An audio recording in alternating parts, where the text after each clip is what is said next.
This conference will now be recorded. All right, item 1, any additions, deletions, or changes to the agenda?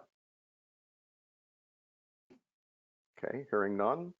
Open to the public for items not related to the agenda.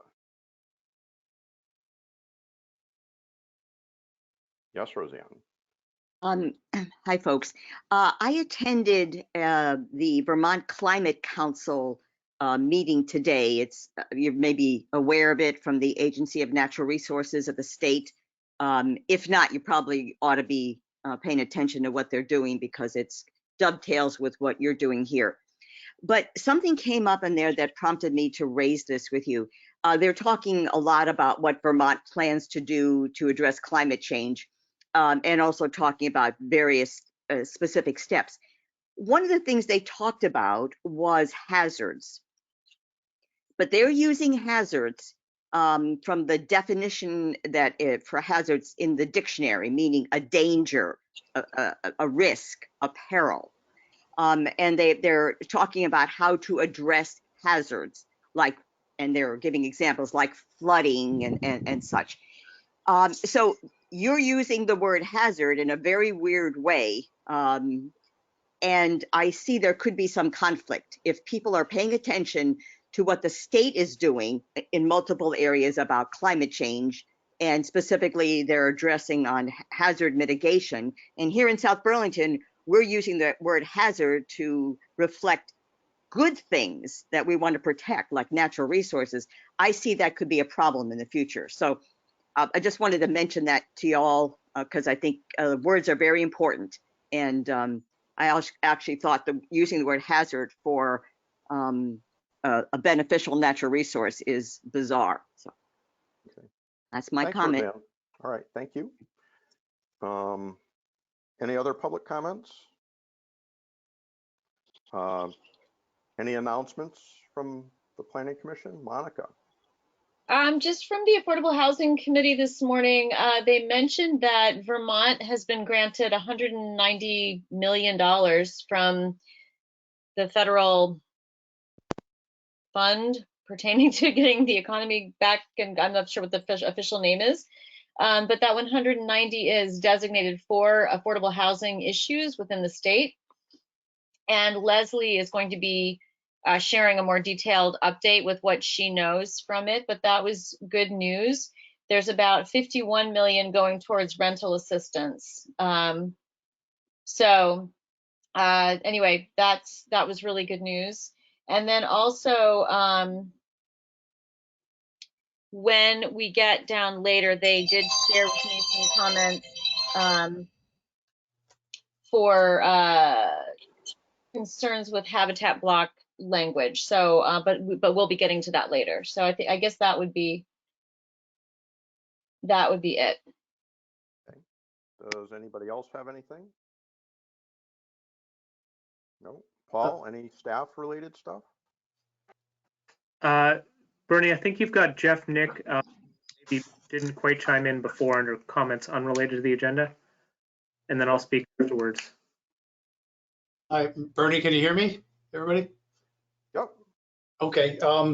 I've written a couple of emails to folks. You know that I'm one of the owners of the Hill Farm, yep. And we're obviously concerned about what we're seeing and hearing. And when this process first started, you know, I've referred to this as it appeared to be a backdoor taking. And after listening and talking a few times to the Planning Commission, I'm still really getting that sense that there's you know, this is a regional growth center that we're in, and this is where the state wants to see growth. And I think the unintended consequences of a really, really strict land use development controls will be just a leapfrog of development out into communities like Fairfax and Moncton.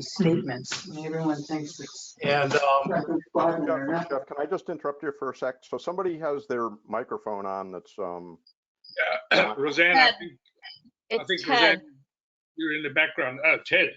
No, it's not me, it's Ted. okay. All right, go ahead, Jeff. I'm sorry, there was just a lot of background information. Okay. And, you know, so I think there's going to be definitely some unintended consequences. And I think I do business all over the state of Vermont. You're on track to enact probably the most strictest land use development regulations in the entire state of Vermont, it appears. In a town that should be growing, because this is where the growth belongs when you look at the regional map. And the unintended consequences are going to be and I've already heard it from people, companies like Beta Technologies hiring people that cannot find a home at a reasonable price. They're going out to Fairfax and living in communities that they prefer to live closer to their employment. And so now everybody's concerned about carbon footprint, but you're forcing people to drive 30, 40 miles when they prefer to drive 5 miles. So that's part of my concern, not just for the hill farm. But you know, in trying to follow what everybody's talking about, I hear grasslands are now being discussed, and you know, by the time you get done with grasslands and habitat, I'm not sure what's left. So certainly we're concerned, and you know, and then to follow, you know, I've asked a question before, you know, would a property owner be able to own part of a habitat block as part of their lot? I don't see anything that restricts that, but yet I haven't seen the PUD regulations and other regulations, as this is kind of a piecemeal approach. And I know you folks are doing a great job, and you've spent a lot of time. Trust me, I know that, and it's probably a thankless position you're in here. Yeah, But so Jeff, just to kind of move things along. So we do have, as item 5, discussing virtually all the comments that we've received so far. okay, Gotten like 147 comments. We've had several public listening sessions. We also had a warned public meeting last time that we actually closed for public comment. So, you know, at this point, I think we have quite a bit of information, and certainly as we go through the list of things that we want to discuss, which are in the agenda, and it's pretty extensive and includes wetlands, grasslands, agricultural lands, UVM, habitat blocks. We're going to be discussing all of that with respect to comments that we received, including comments that you sent us. So, you know, I guess at this point, you know, I'd recommend that, you know, we kind of have our discussion. In fact, when we get to the discussion later, I was going to make some suggestions to the Planning Commission in terms of public comment specific to tonight. But, you know, I'd really like to have the Planning Commission focus on the comments that we received, as well as the items that we've already agreed to talk about, including, you know, I think most of what you've mentioned are on our topic list. And, you know, we haven't decided what, if any, changes we'll make to what we have written now. Certainly, if we don't make changes, so I'll give you kind of the two extremes. If we don't make changes, then, you know, people have already commented on what we've done. If we make substantive changes, we're required to do another warning and another public hearing on the changes that we make. So there will be opportunity for people to comment should we make changes.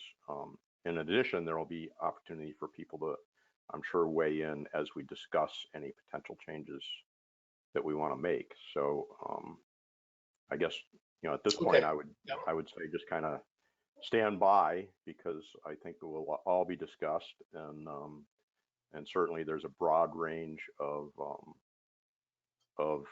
opinion, both among the commission as well as the public. And you know, my objective tonight and into the future is to try to give equal weight and balance to different sides of the issue, to give everybody a chance to be heard. And ultimately, it'll be up to, you know, the commission to decide what direction we want to go in terms of what changes we make or don't make. So Okay, great, Bernie. I'll let you guys get to work then. Thank you. All right. Thank you very much, Jeff. I appreciate it. And Yep. stay tuned. In fact, it's probably good to stay on and kind of listen to where we're at. So, Okay, will do. Thanks. all right. Anything else? A couple of quick announcements for you all. One is that I was invited a couple of months ago to join the Rotary this Thursday morning, so I'm going to be attending them and giving an update on the work that you've been doing and city center and various things going on in the city. So I'm very excited to do that. And separately, last Friday, I went out with folks from the Bread and Butter Farm and the Vermont Land Trust to do a walk on the Eau Claire Parcel A, which is the one on the east side of the road, to begin looking at some of the locations of trails that were talked about with the conservation in conjunction with the city council. And it was A, really neat to be on there, but B, I learned that I had not previously known that they had a big volunteer day recently in partnership with Sun Common, and 300 native tree species were planted in the sort of low-lying wetland area to help with habitat restoration in the headwaters of the Muddy Brook there, which was really cool to see. One very minor clarification to what you had just said, Bernie, in terms of if the commission makes substantial changes, it's not required by law to hold a public hearing, but the more substantive the changes, especially if you consider anything that expands, I would imagine the commission's full expectation would be to hold a public hearing. But I just wanted to draw the distinction that it's not required under Vermont statute. Okay. And, we can address that when we get towards the end, but I think, Yep. Certainly from my perspective, if we make changes that the public may be concerned about, that, doing another round of a public hearing would be a good thing to get comments on the changes that we make. So, but we'll obviously poll the full commission when we get ready to do that. So, all right. Does anybody have anything else under announcements or staff report? All right, item 4, introduction of request for zoning amendment on the east of Airport Parkway in the vicinity of Kirby Road extension.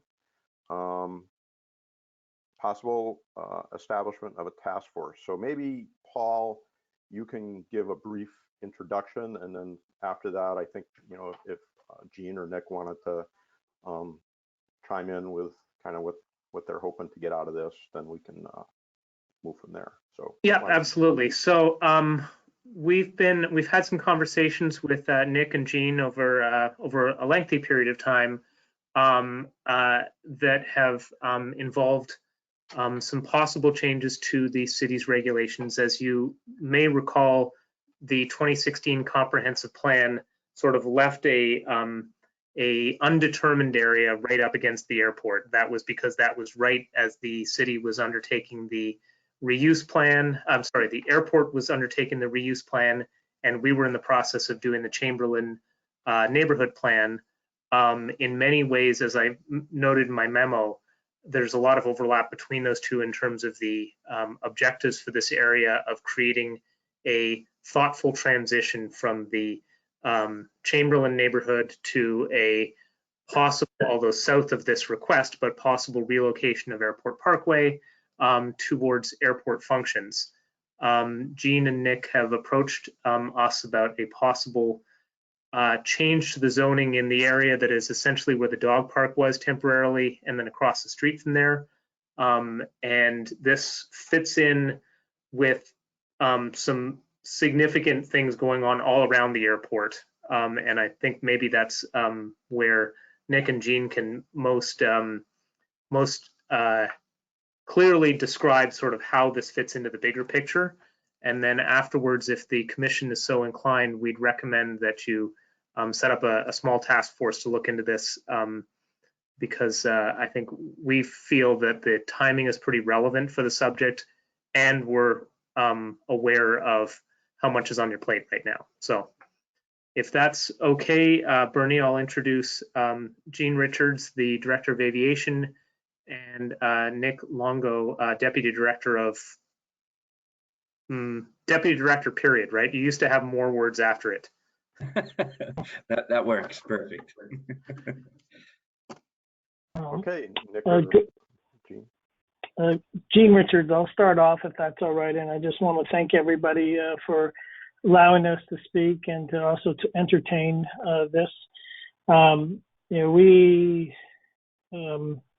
This land has been, vacant since the removal of the homes, some years ago as part of the noise mitigation program. And we, have tried to be, good stewards of the space, all the space. And well as we work with you and the community to kind of figure out each area's strengths. And in this particular area, we believe it's best used. It's in the middle of the airfield, and some sort of a structure may be beneficial for sound, but at the same time, very, very beneficial to the airport. We're limited on space right now, and where we could do things. And I'll let Nick kind of go over, a little bit about, how we got to this. But most of all, we just want to have a discussion and, see if could be some movement and if we could have a, meeting of the minds in this direction. I think it's important with the, I would say the beta growth that we're having at the airport. I think that meets a lot of our needs. I know that we have, strained relations, some of us, on the F-35s and what they do. This is not about that. If anything, this will help when there is sound out on the runway. And we're looking for, something so that we don't get, landlocked and not able to meet this need of this wonderful opportunity for the airport, the city, the environment. It's really, I think, a once in a lifetime opportunity, and I'd like to meet it. And, and this has been the airport's vision, since we met with Kyle Clark and his team on how to support them. And that won't necessarily be going in that spot, but it will allow other spots to be given to them. But Nick, do you want to go over that a little bit and share, the airport's vision? Yeah, absolutely. And again, thank you for having us and having us at your meeting here.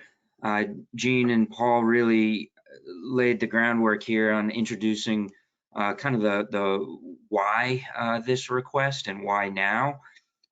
It hasn't come without some very methodical thinking and many documented planning and public hearings, as Paul mentioned before. Years ago, when we were undergoing what is called a noise use and reuse plan, which essentially documents every parcel that we have acquired using federal funds, this particular piece of property or multiple parcels in that area, which is adjacent to Kirby Road Extension and Airport Parkway. I do have a map too that I'm able to share, but I see it is in your packet as well. This essentially came from not only reallocation of the ground transportation network, which was kind of the larger plan. This also allowed us to rethink within our airport master plan, again, a required document from the Federal Aviation Administration, that we needed to identify and share what we needed to do or wanted to do pertaining to the entirety of the airport. And that's exactly what Gene was mentioning.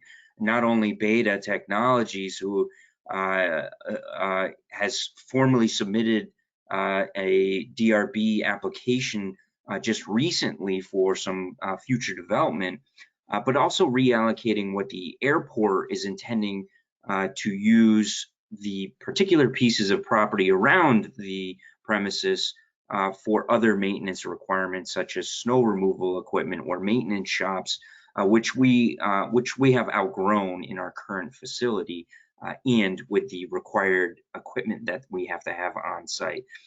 So I'm not sure if everybody can see my screen here, or if it's kind of going through multiple things. Can you see my screen?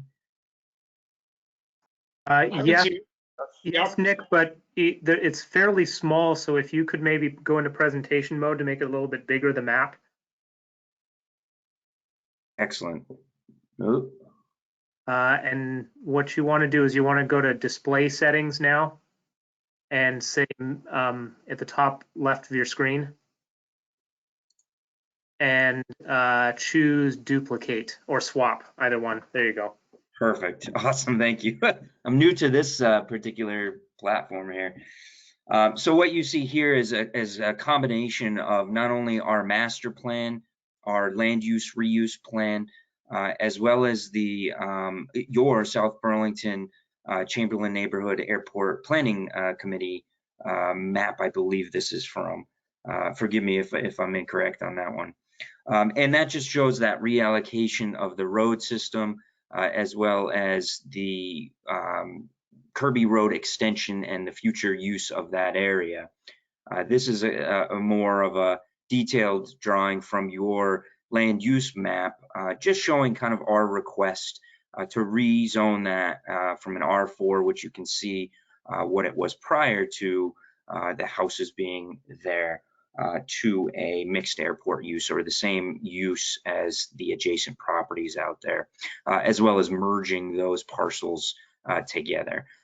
Again, this all kind of conforms to what is happening on the bigger picture at the airport by reallocating some of our resources, by accommodating some of the uses of the airport, specifically the tenants at the airport, such as Beta Technologies, and then reusing some of this land for the best use possible. Again, Gene mentioned that this is somewhat central to our airport, so this would be a very prime location for some specific aeronautical or maintenance uses.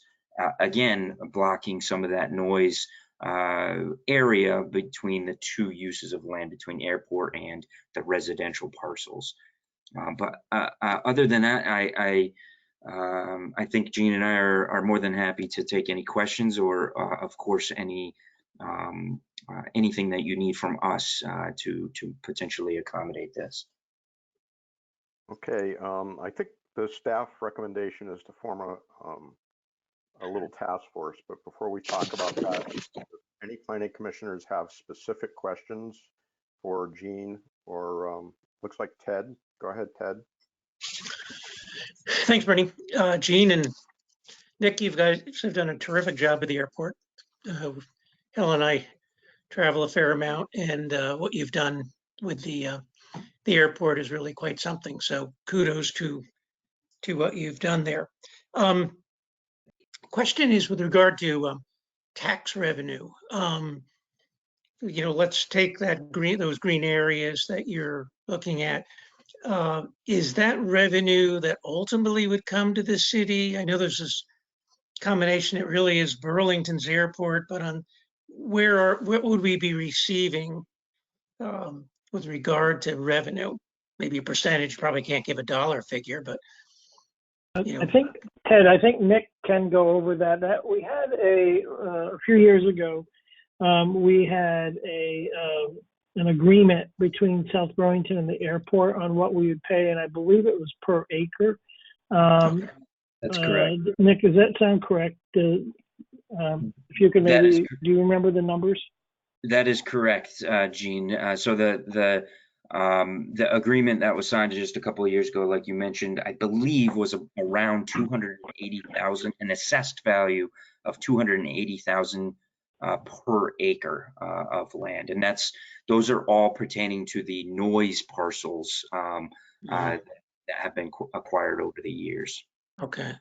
The other question we do pay a fair amount, Ted, of taxes to South Burlington. So I don't want you to think because we're owned by Burlington that we don't pay taxes.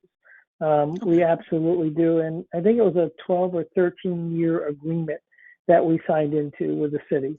Okay, great. The only other question is sales tax. How is that, anything, if Beta sells a helicopter, is there a sales tax? And is that something that, again, we would be receiving or splitting or what?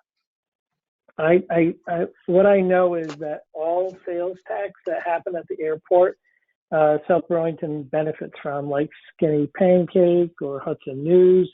Is like any other business that you have in South Burlington. So if there's a tax, it should be charged. Good. I'll Great. just add to that, Gene, if you don't mind. The only sales tax that flows through the city of South Burlington is the sales tax on aviation fuel. That does, by federal statutes, does come back in a particular way to the airport, mostly to help with the noise programs, and that's something that we're still coordinating on the larger scheme. But the all other taxes, like you mentioned, it does go through South Burlington. Thank you. And I think that the businesses have done really well, Ted. Like I think Skinny, our concessions were, I think, around 500,000 when we started a few, like 9 years ago, and I think they're well over $5 million now. So Terrific. I think there's a lot of business.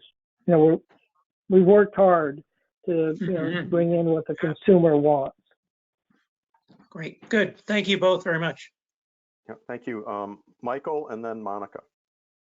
Yeah, Nick and Jean, the kinds of operations or activities that you envisage in these areas, the Kirby Road area, and then on the east side of Airport Parkway, sort of squashed along the airport, would those kinds of activities create any kind of nuisance or noise or inconvenience for people living on the west side of Airport Parkway? What kind of operations do you have in mind?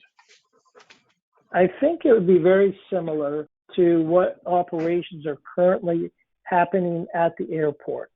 So what we would be building there, if anything, it would be, I think the block that, the building would take up the activity would be on the airfield side, not the street side. So, we may have parking on the street side, but I believe it was traditional business hours, except during snowstorms and things like that. But all the activities would be exactly the same activities that transpire right there, right now, except, there would be a building that I think would be a huge asset to the community in that area because it's so close, to the runway and the taxiway G. Nick, anything you want to add to that?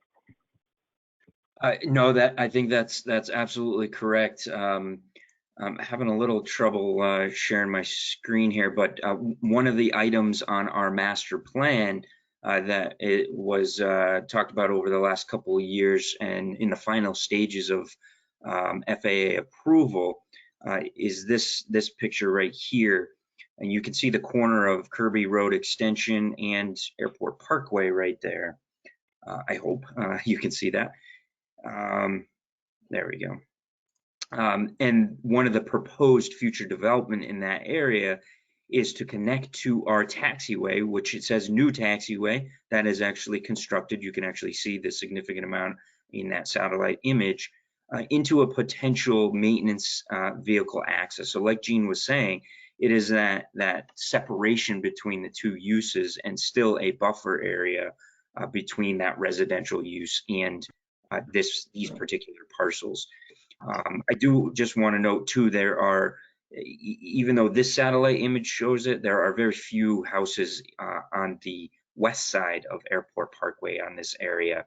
Up in the north section, like you can see in the satellite image, there are still parcels in that area, but very few on this particular corner, none in fact on that corner.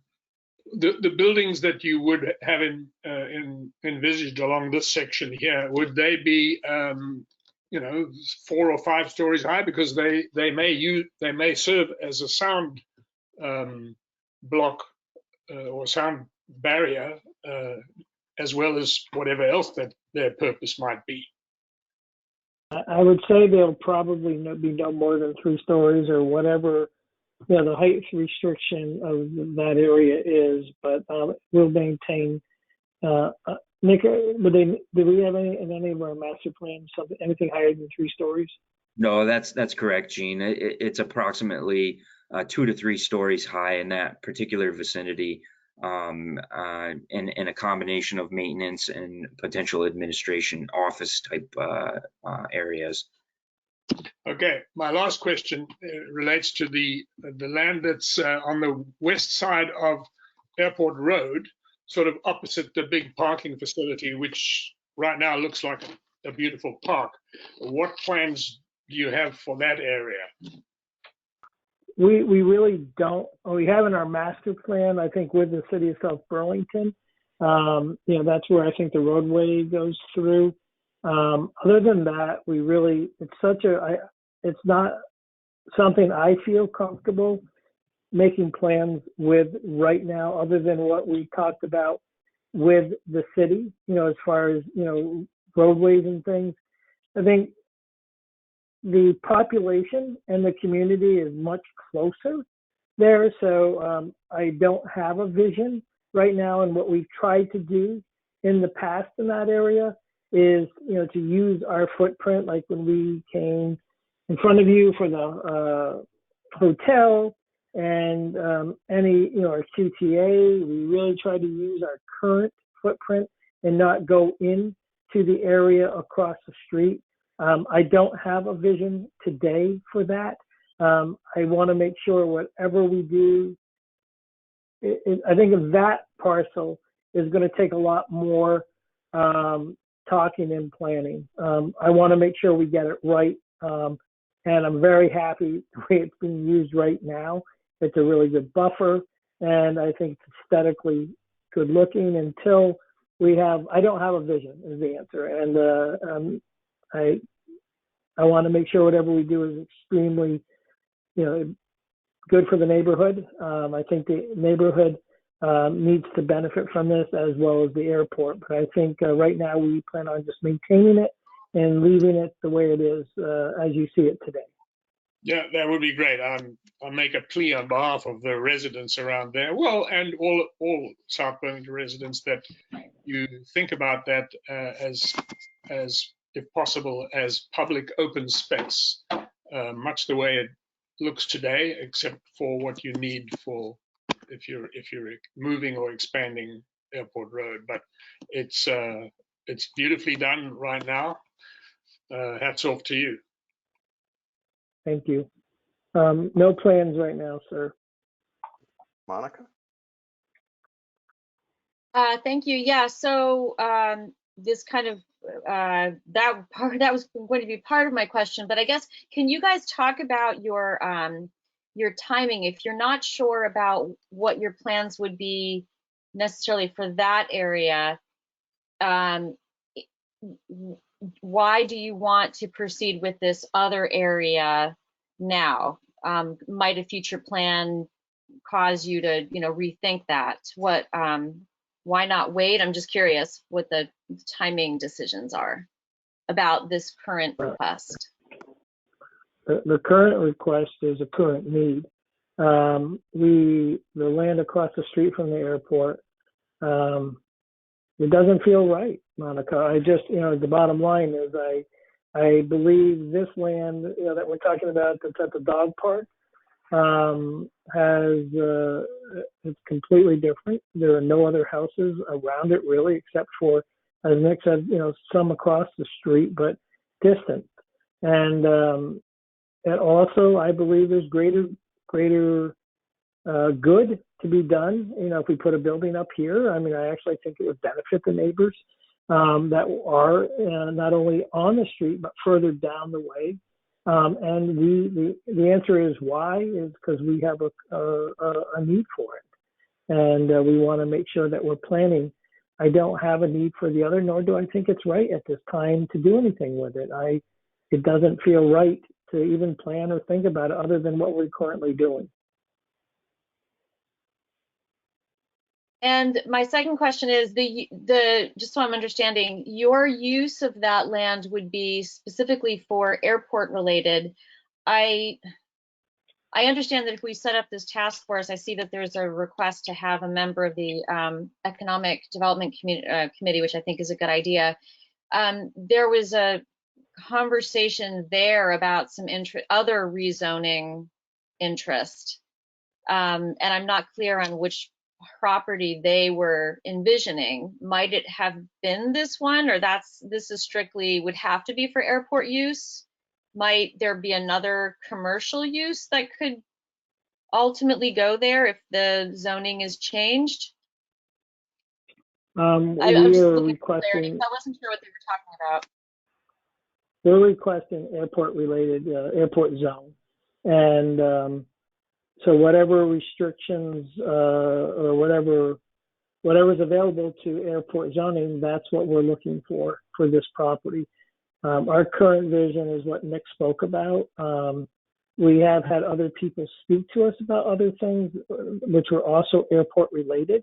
But right now, that is the only, that is our greatest need right now is the airport. We really don't have any interest in having it be a small business park or commercial, park. It really, I think what we said is exactly what it is we need. And I'll just add to that as well.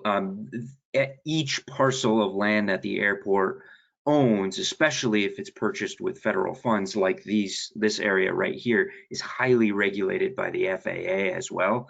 So unless there's a substantial effort in changing that, which is very difficult, the parcels in that area have to be used for aeronautical uses. Well, and a good example, Monica, is that when we had the agreement with South Burlington and the city of Burlington on Kirby Cottages, we used sound money to purchase that property. It was part of the sound mitigation program. And when we did not use it, after we purchased it, we did not use it. We were supposed to remove the properties, and we basically agreed with everybody not to.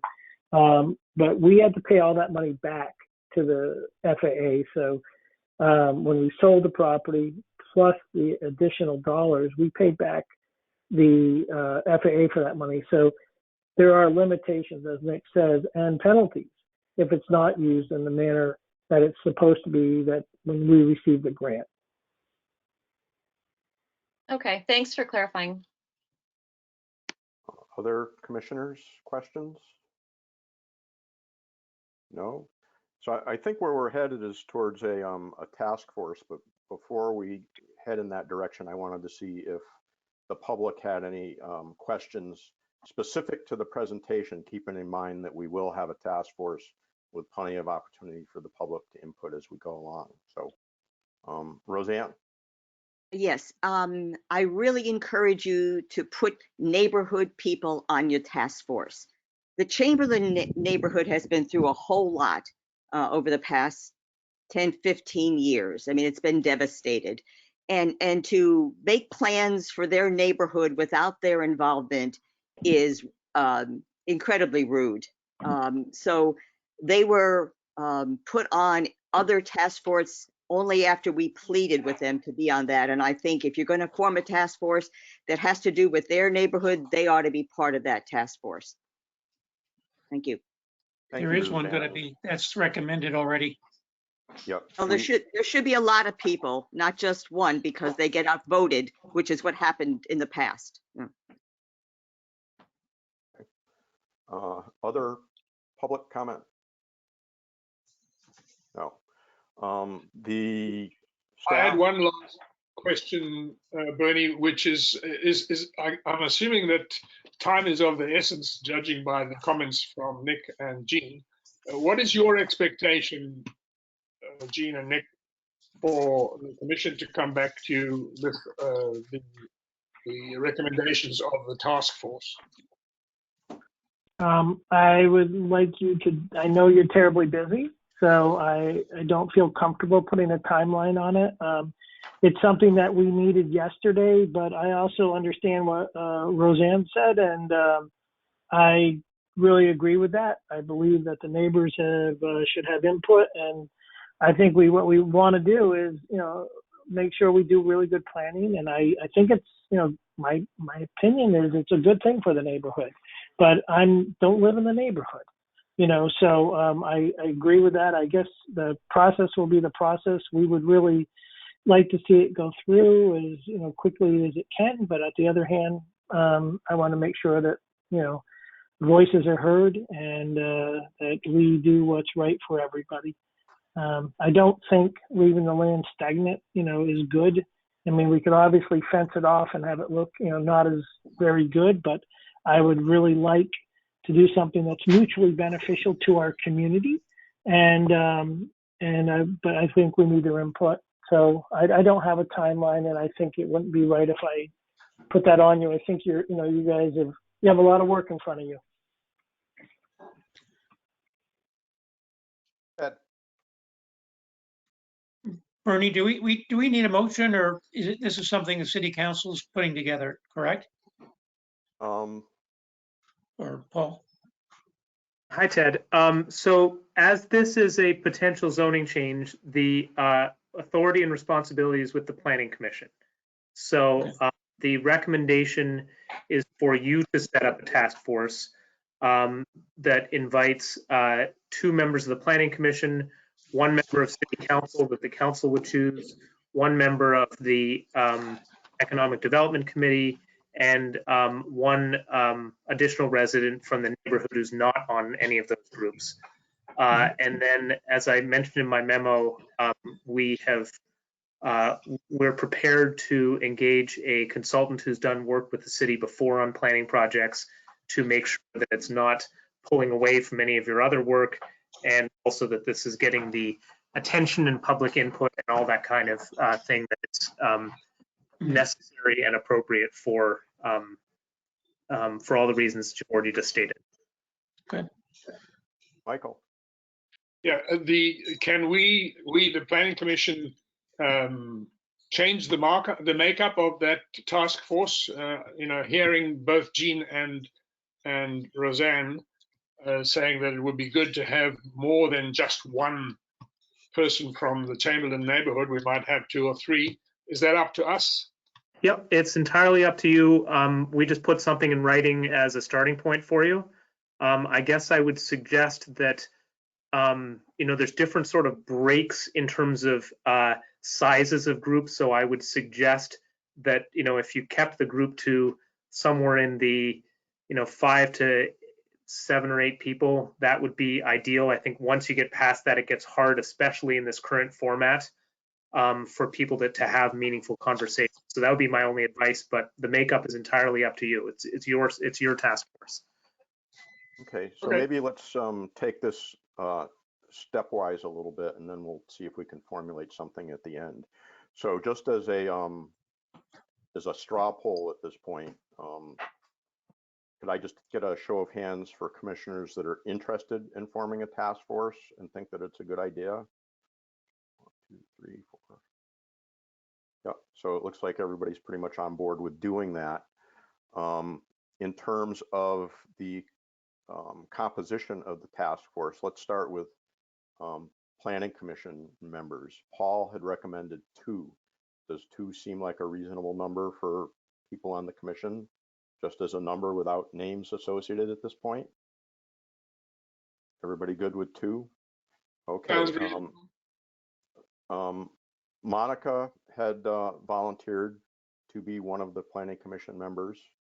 And I heard through the grapevine, Paul Ingalls, that you may have volunteered or want to volunteer as well. Is that correct? Yes. Yeah. So kind of again, a polling of the commission. Are people okay with having Monica and Paul? I just expressed my interest. I didn't want to usurp anybody else's interest, but I'm interested. Okay. Well, I'm okay with that makeup. Okay. Duncan, Ted, I'm okay with it. So Monica and Paul Ingalls will be our representative from the Planning Commission. Now, in terms of the rest of the composition, does one city councilor seem appropriate to everybody? Kind of Yeah. Yes. nodding yes. Okay. One economic development person. Does that seem appropriate to everybody? Sure. Okay. I wonder if it shouldn't be somebody from Beta, because it, they seem to have an interest in what's going on around here. Well, other than they're actually neighbors. They actually they own Kirby Cottages. So Beta bought all of those for their employees. I'm aware of that. Just saying. Okay. Okay, how about resident composition? Paul had recommended one. I've heard more than one. I know Paul has reached out to a couple people so far unsuccessfully, but I think Paul has a couple of other names, and certainly we would entertain getting names from anybody on the commission or Nick or Jean for that matter, if people have participated before. At this point, Megan should be. Pardon? Megan Emery should probably know people in the neighborhood. We might ask Megan. There is a She's gentleman that lives from the neighborhood. There's a gentleman that lives right across the street on Kirby Road and Airport Road there. He may be a great person since he's going to be probably closest to what's going on. Have you put this on Front Porch Forum in the Chamberlain area? I know lots of people over there that probably have not heard about this. I was going to say I very much agree with having more than one, because there should always be a resident at every meeting, and they might, somebody might not be able to attend one. So I definitely agree with going with more than one.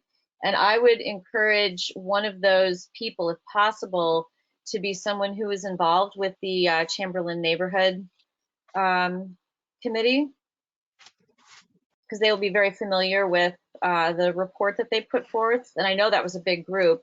So it would be great to get somebody who is connected with that report or that committee. Okay, well, let's nail down a number first, and then we can talk about recruitment. So I've heard more than one. You think three? Michael says three. Yep. Duncan says three.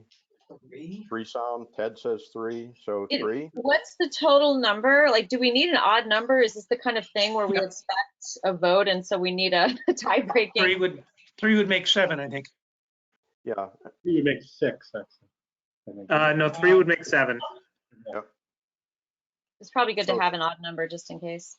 Okay, so three members from the public, and there's been some good suggestions in terms of recruiting. Paul, I think you can go back and look at who was on the Chamberlain committee. Certainly Nick or Jean, if you have suggestions from people that have participated in activities that you've done before, that would be great. And then we can reach out to Councilor Emery as well and try to fill those three. It would be great if there was also, of those three, one who is in some way connected to the school. Either they have a grandchild, a student there, works there, whatever, but somebody whose use of the neighborhood is related to the school. I know this is different, it's separate from it, but if possible, that would be a nice. Well, you're helping to define what the criteria is, so that's good, so we can reach out, and obviously, part of it just depends on who's willing to volunteer and do the time on the committee, but certainly we've got some good criteria to work with, so I think we can run with that. So the last thing is timeline, and maybe this is a question that Nick and Jean can chime in. Paul has suggested trying to get this wrapped up with recommendations back to the Planning Commission by September 8th. Is that something that I know needing it yesterday, but that would that sounds great. Okay. I would ask that it not be like right at September 8th, like either end of September, a little bit later into September would be great, a couple of weeks, just because that's really getting right back to when kids are going back to school, and I have some of those. Okay. All right. So maybe mid-September. I'm just grabbing a calendar here real quick. because and they can be earlier than that, obviously. So maybe like September 17th. That's a Friday, like mid-September. That work? Part of my thinking, and I think that that date still works, but part of my thinking is that if the commission was in a place where there were other amendments to the land development regulations going forward related to interim zoning, and let's say that the task force comes up with a proposal and it's non-controversial, then that would time nicely to just go as a single package rather than sort of two sets of amendments. So I'd suggest no later than Bernie's suggested date in order to hit that timeline. But perfect. It's not the end of the world if it winds up being its own thing. I was just looking for a fit. No, I think that's a reasonable objective to shoot for. So now having discussed it, do I have a motion to form this task force at the composition that we recommended with a tentative due date and scope of work as defined by the staff memo? I'll make that motion to constitute this task force with the makeup that we've just agreed and a target completion date of September 17th or earlier. Okay. Do I have a second? Duncan seconds. Yeah. Any further discussion? Yes, I had one more question for Paul, maybe. The zone that we're looking to change it to is mixed air, if I read it correctly, but I didn't find that in our in Appendix C, that particular designation. It's called the airport zone, AIR. Yes. I left it a little bit more. I didn't specify that in the proposed task force charge, just to give them a little bit more latitude. That's the most likely scenario, but I didn't want to hem them into one option only. So I said something that would be consistent with airport uses. Because I thought you'd said sort of mixed air somewhere in your memo. That might have been what Gene and Nick wrote. Okay. In their memo. I said evaluate a district that would support aviation-related activities. Okay. Just to give a little bit more latitude for the group to figure out its own solutions with the consultant. I have a request for Gene and Nick. If there's any information you can send in advance that does give clarity to what uses are allowed, that would be great. A little homework. Any further discussion? There will be a consultant who will work with you directly. We'll work with the task force directly, so we'll have any of that information sort of packaged and nicely put together for the task force. I do have one quick question before you vote. Bernie, how would you like to go about the process of selecting the three residents in the neighborhood? I just want to be clear on that. I think to start with, if you look at who was on the previous Chamberlain Neighborhood Committee, I know you've reached out to a couple already. If planning commissioners have a specific recommendation and they want to send the name to Paul or I, we will then reach out to that person. And then, like I said, if Nick or Gene have a specific person that's participated in the past in one of their other activities and they wanted to shoot a name to Paul, we would reach out to those. So, and maybe the Chamberlain PTO would have a suggestion for a school-connected family. Okay, so Paul, maybe let's start with this. If you can just kind of generate an initial list from what people send you, we can take a look at the list, see if there's people that we know, and before you reach out and actually start calling them, maybe we can do an initial screening on the list and end up Okay. with, So are you thinking, just to be clear on that, are you thinking that that Bernie might be empowered to select the person, or would the commission want to take the action yourselves as a group at your next meeting? I want to start out on the right foot with this. I put a few names in the chat that come to mind from the previous activities for the Chamberlain group, Chamberlain neighborhood. Okay, let's do this, Paul. Can we maybe come up with narrow it down to 6 names, so twice the number we need, and then maybe shoot that by the commission at the next meeting and pick 3 from the 6. I'm okay with Bernie selecting. I don't know that personally, I don't know that we needed to have that discussed at another meeting. I'm not sure how others feel. As long as you feel that there's that, you have that representation, then. Yep. But. And I'm happy to work with Paul to pick them if that's okay with everybody else. Yeah, Bernie, I'm fine with you picking him. Again, if what Monica said, if we can just get a broad representation, I think I'm fine with you making the selection. Okay. But okay with you, Paul, and you, Michael? Yeah, or we might, as somebody suggested, advertise for it in the front porch forum for that particular. I don't know which forum it is, Chamberlain. Ask for volunteers and see what comes to you. Right. Ultimately, though, we're going to end up with a list of names, and I think I'm hearing that Paul and I can pick the 3, meeting the criteria that you guys have laid out. Okay.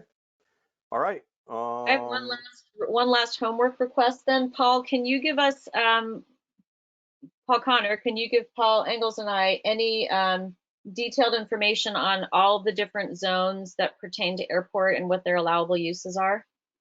I will make sure that the consultant is putting together a proper package. Part of their homework will be to not only review our current regulations, but also review the Chamberlain neighborhood plan, the comprehensive plan, the airport various plans, so that they're fully vested and then are fully invested in it and can share all that with you. That's the exact purpose of why we're bringing a consultant in, so that you are fully informed. Cool. You mentioned that the consultant you have in mind has done this kind of work before, Paul Connor, that is. Who would that be? We're likely to select, I didn't say this kind of work specifically, I said work in South Burlington. We're likely to be selecting Brandy Saxton of Place Sense. She worked on 2 of the studies, I believe, in the 2012 interim zoning report. And she's done other projects for us. She does excellent community input, public participation work. So we thought she'd be very well suited to facilitate this work. Sounds good. All right. If there's no further discussion, we've had a motion made and seconded. Can we take a vote on forming this? All in favor? Looks like it's unanimous. So that concludes this item. Thank you very much, Gene and Nick. We appreciate it. Thank you very much for listening, and thanks everybody else that showed up tonight. Have a good night. Thanks.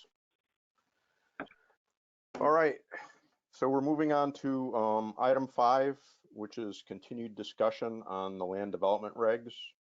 I thought it would be good if I just took a minute to kind of lay out a proposed strategy for tonight, just so people kind of know where we're headed tonight in the short term. And then I'll welcome your input on that. And then I also have some proposed ground rules for tonight as well. So first, kind of the general order of things. I think what I'd like to get accomplished tonight is I've asked Paul to put together what I call low-hanging fruit, and that is stuff that should be fairly, hopefully short, sweet, non-controversial, where we can get a little presentation, talk about it for a couple minutes, and then hopefully agree to have Paul tweak whatever needs to be tweaked along those lines. So we'll do the low hanging fruit stuff first. Second, I thought we would have a little discussion on the Arrowwood scope of work. I know that there's been a couple commissioners that have kind of asked questions as to what specifically that scope is. So I thought it might be good to have a brief discussion on that. I know Paul has some thoughts, and I think some of the commissioners have some thoughts, but try to get that nailed down so that we know and all agree, or at least the majority agree with what we're asking Arrowwood to do, and get that finalized so that I know Paul's talked to them once, but it would be good to have their input for the next meeting. So I'd like to get that taken care of. And then to the extent that we have time, my thought more or less was to kind of go through the list as it's presented in the package. So that starts with wetlands. And so time permitting, I wanted to start a discussion on wetlands in terms of what we've written. There was some question as to stormwater treatment in the buffer and a couple other things, but it would be really great if we could get through the wetlands discussion tonight and tighten up that language so that the majority of people are happy with that. And then time permitting, and I say that because I'm really going to try, at least while I'm chair, to get us done on time, because what I've noticed is, in particular, when we talk about these really difficult issues to talk about and we do it late, people are tired and people get a little grouchy. And so, and that's fine. I do too. But, I think, the later we go, there's potential that it's less constructive. We don't have a huge list of things. And so I would rather focus on bite-sized stuff that we can get accomplished and off of our plate and move along. So that's my other objective for tonight, is that. So if we can get through wetlands, that's great. We'll look at the time. If it's getting late, we probably won't get into a detailed discussion on other stuff, but I've asked Paul to put together some 10,000 foot level things that, considerations in terms of a discussion for UVM and a discussion for grasslands and agricultural lands, kind of a 10,000 foot things to chew on. And we won't get into language or details or policy, but, hopefully we can have some just thought-provoking stuff that then we can leave and think about for 2 weeks so that we come back next time we have a constructive conversation. So that's what I'm hoping to get done tonight, if everybody's okay with that. In terms of ground rules, I'd like to propose that we refrain from getting public comment or questions tonight. As I mentioned to Jeff Nick, we finished several listening sessions. We've got 147 comments. We just closed the public meeting.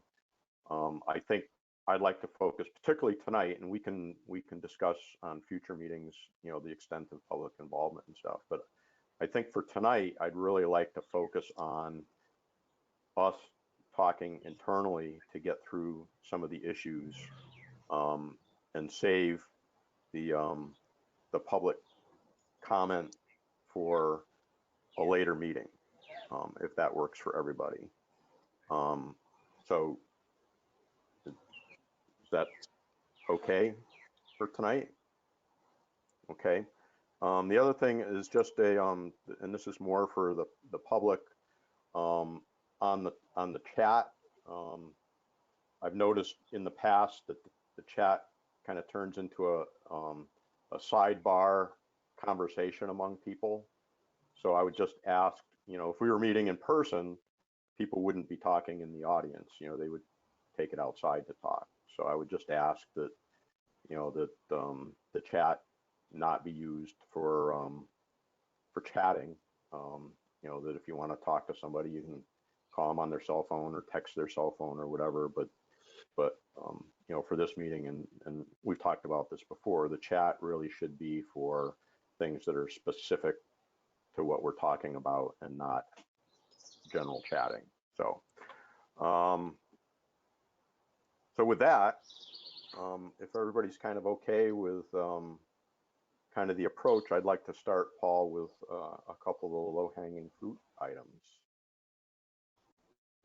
Sure. Do you want me to jump in on some things that we saw that are maybe not controversial, but could be some cleanups?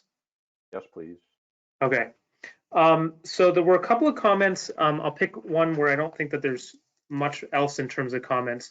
There were a couple of comments in the section on floodplains, on specifically what is the definition of substantial improvement or substantial renovation in the 500-year floodplain. And I know the commission had a bit of discussion on this a while ago. The importance of that definition is that once something reaches a substantial improvement or a substantial renovation, then the entirety of the building must be brought up to the full standard, which would mean for somebody with a basement filling in that basement. The typical definition in the 100-year floodplain is 50% of the value of the building. The draft that you initially presented upped that to 75% of the building. You got a couple of comments that said, you know, they're thinking about doing a project. What happens if the renovation costs start to exceed that? I think our suggestion would be that you, if you're willing, be a little more generous on that, because I don't know that, I mean, it's up to you guys, but I don't know that you want to be in the position of saying to somebody, you know, given the costs of renovations, sorry, you know, that you're doing a kitchen and bath and, you know, major living room renovation, but now you're going to have to make the hard choice of closing in your basement. I think I would suggest that you either up that to, you know, 100% of the value, or that you change it to essentially a complete replacement of the building. This is only in the 500-year floodplain, but you know, I don't know that that's this is yeah, I guess that would be our recommendation. Michael. Yep. Paul, when you say value, are you talking about grand list value or fair market value? Assessed value. Other questions from the commission on that? Is that something people are comfortable with? Monica?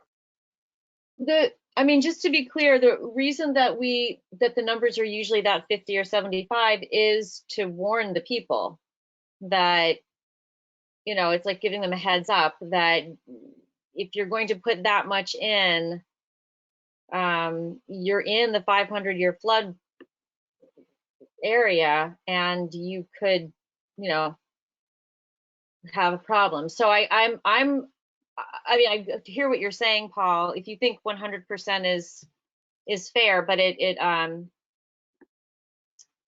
know, we were putting that in as a flag to people to be careful. So yeah, no, and I appreciate that. I think that, you know, what we don't want to be in the situation of is knowing, you know, that construction prices and renovation prices can fluctuate so dramatically that something that everybody would say is, you know, they're just doing an update to their house that was built 40 years ago. They're not doing anything dramatic. It just costs a lot of money.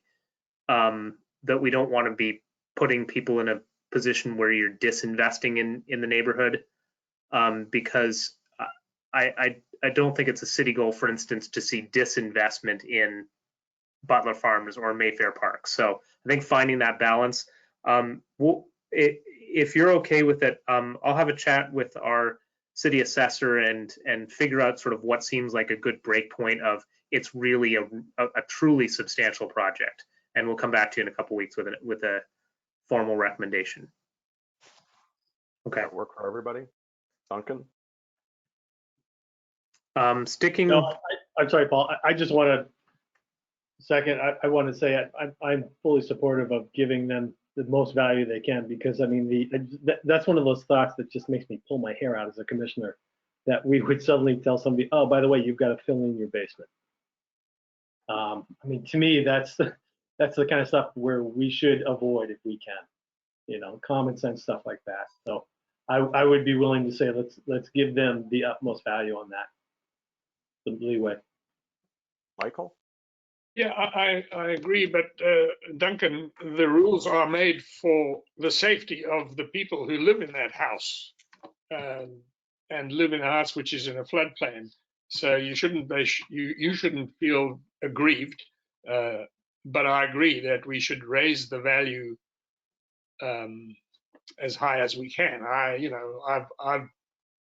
just renovated a kitchen a few years ago, and it came to 50% of the then value of my house. That's a good 11 years ago. So, yeah. Okay, Ted?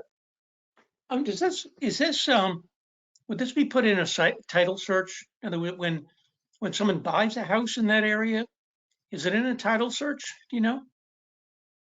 The 100-year floodplain would typically be, because you would, if a house is in the 100-year floodplain, then they have to demonstrate, in order to get a mortgage, they'd have to demonstrate that they've got flood insurance.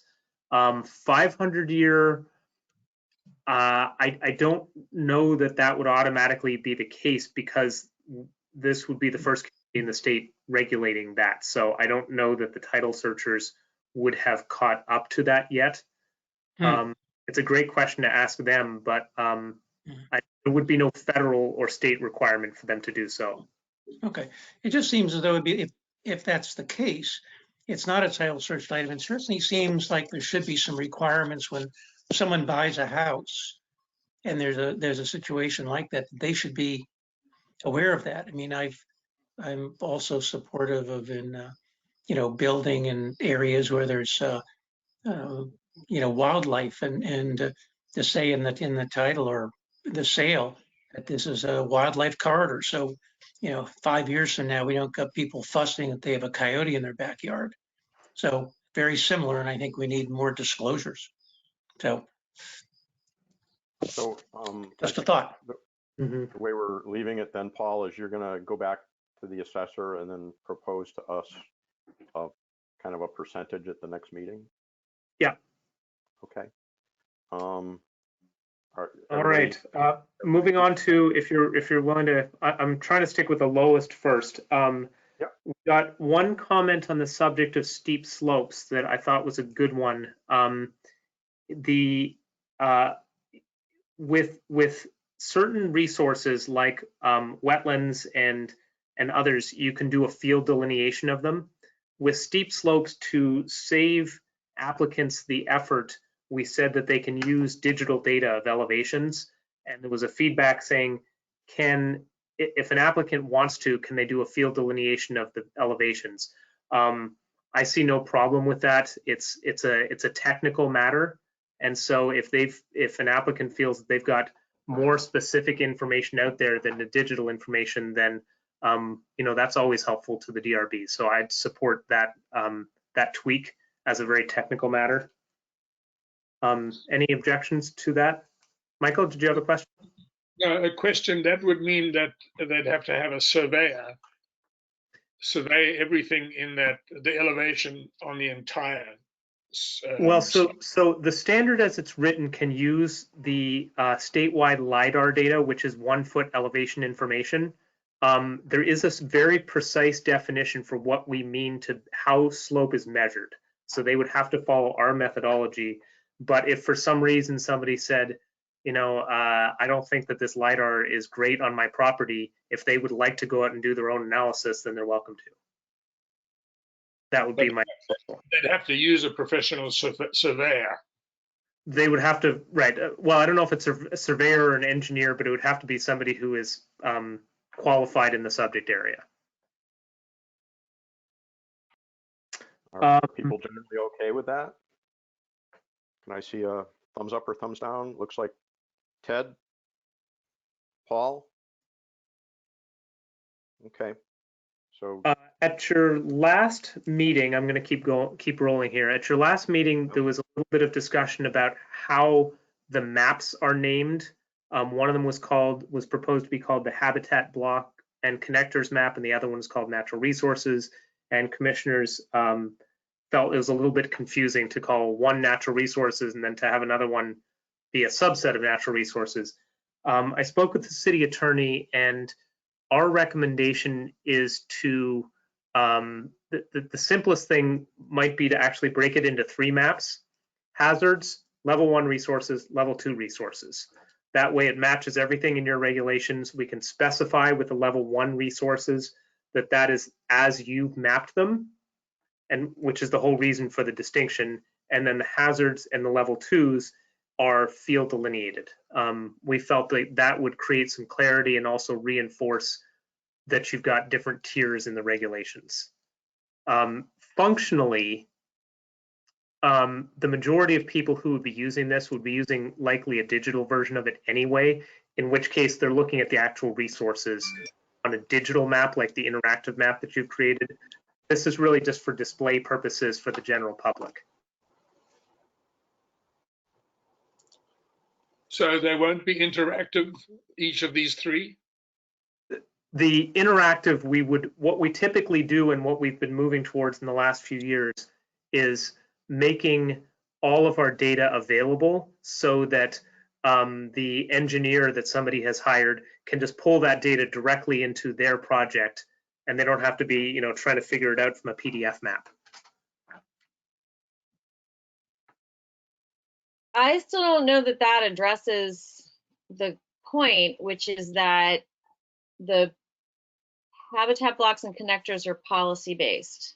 And there's a lot of question about that. How scientific are they? Are they there?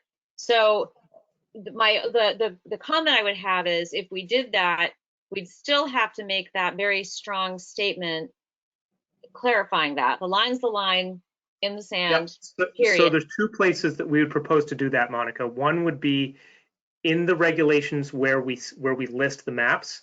We would state that exactly as you're describing it. And then secondly, we'd put it on the map itself, on the PDF version of the map itself. And what happens if something ever, I mean, I guess we can just change the name of the maps, but what if there is ever a resource that we decide is not a hazard, but it should become non-buildable? I mean, level 2 has a lot of flexibility. What I would suggest is that at that time, then you can reevaluate it. I think this is, for now, under what you've done, this is, we think, the most clear way to share that. We played around with a few different ideas of labeling it all, and it just got into these, long lists of all these different resources, and it just became more confusing rather than reinforcing what you're already trying to do. So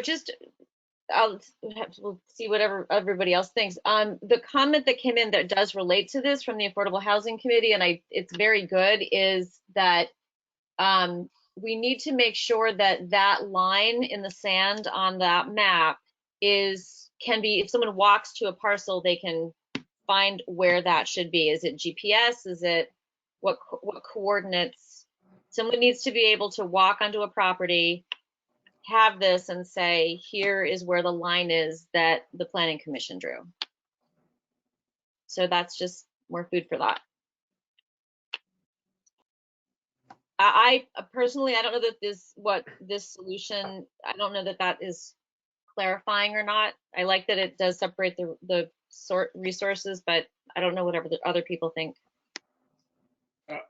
I think what Monica is asking for is that either the maps would have to be GPS. We'd have to have the GPS coordinates for each, for the boundaries of these, or in land that I've owned, they used compass. They use a compass to define bearing and distance. What is the NRP? What's done for the NRP? So for all of the zoning districts, including the NRP, it's a line on a map. And so somebody can overlay it with an aerial photograph, or if they had a digital, like an iPhone or something, they'd be able to see where they are in relation to it.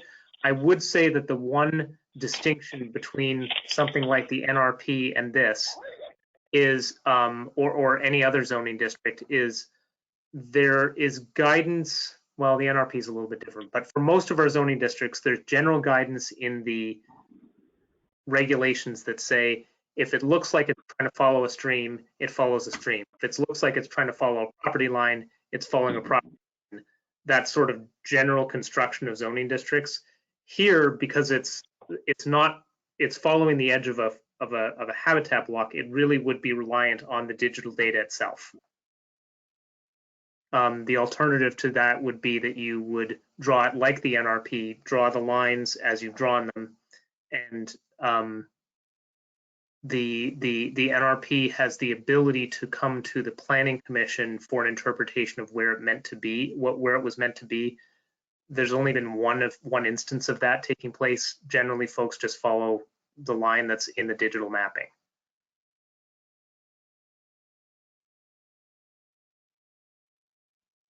It just has to be clear so that people don't debate where the line is, because there will be a lot of questions. When you walk onto a property, you don't know by looking at it. So it has to be very clear and not debatable somehow.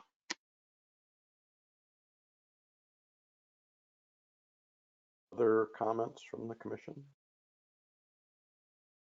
So are people on board with the general concept of 3 different maps with the appropriate descriptive language? And obviously we'll get a chance to see those, so we can comment on them when we see them. But does that sound like a direction we want to send Paul in? Yeah, I think so. Paul, is there an easy way to incorporate GPS coordinates in any of these maps? I know that when I've been in the middle of nowhere in Botswana or somewhere, and we were told where to camp, we had to go to a particular GPS coordinate to put up a tent. So what I can say, Michael, and I hope that this is a answer to your question, is when we put the data into GIS, GIS follows national standards about how the data is made so that everything talks to one another. So that when you're looking at parcel lines or roads or zoning district, or when Public Works goes and measures where the culverts are, that it's all using the same data. And so I believe it is GPS based. It's the same, but the idea would be if you had, let's say, an iPhone, and you were seeing, where the iPhone thinks that you are in the middle of a property, and then you say, I would like to now see where this line is, you'd be able to see that line right over the iPhone.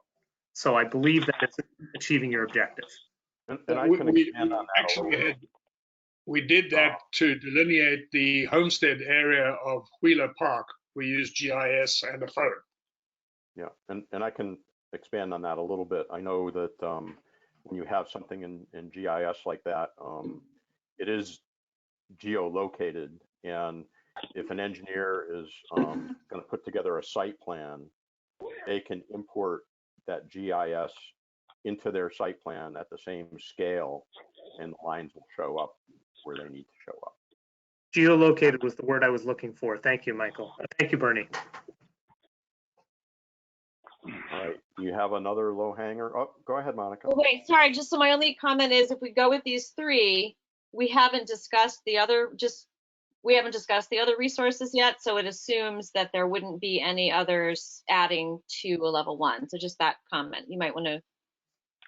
Well, I think ultimately, we're going to discuss habitat blocks and other things. So the maps may or may not end up changing based on our discussion, but the general concept of having 3 different maps wouldn't. Is that accurate, Paul? Yeah, and I guess I would say, Monica, we'll be flexible to whatever the commission ultimately comes out with. As it stands, we think that this is a good solution.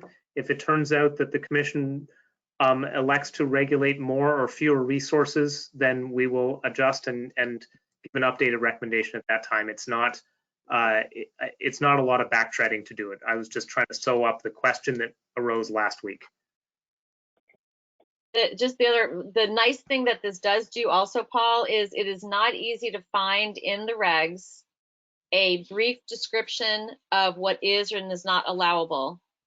And now that you're breaking it onto 3 maps, it makes that a little bit potentially better. Maybe there's some language that can be added in either as a definition or something that says everything on the hazards map is generally, this allowable or not. Generally, yes. I think what's tricky is that each resource does have very precise things that need to be in there. Some of them are set by the federal government, such like floodplains, and we want to be as clear and transparent, also meeting all of the very precise, specific rules of each one. So, points taken. Can I just ask that whoever caller 2 is, could you please mute, because we're getting a lot of feedback.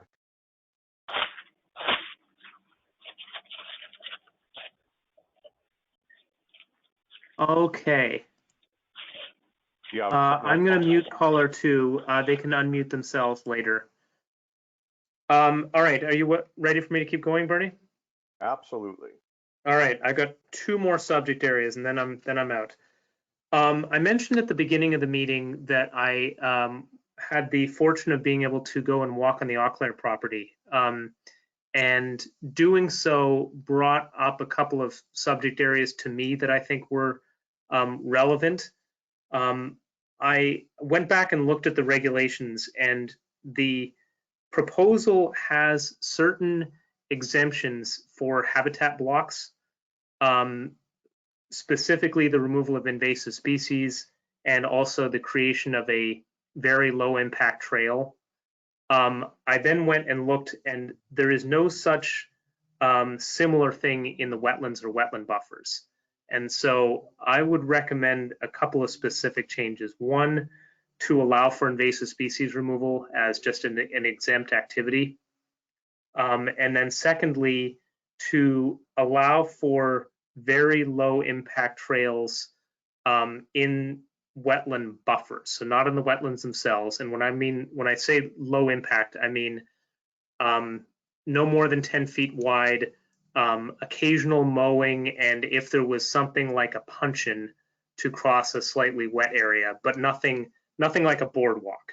So the kind of thing that you might see if you're walking in the South Meadows of Shelburne Farms, that kind of thing where it's generally a grassed area, but it allows for creating a pleasant environment for people to walk in. And there's 2 reasons that I'm recommending it. One, I think that this is a way to provide access to nature, which has been shown to be very important in having people be supporters of conservation and all the the open space fund, things like that.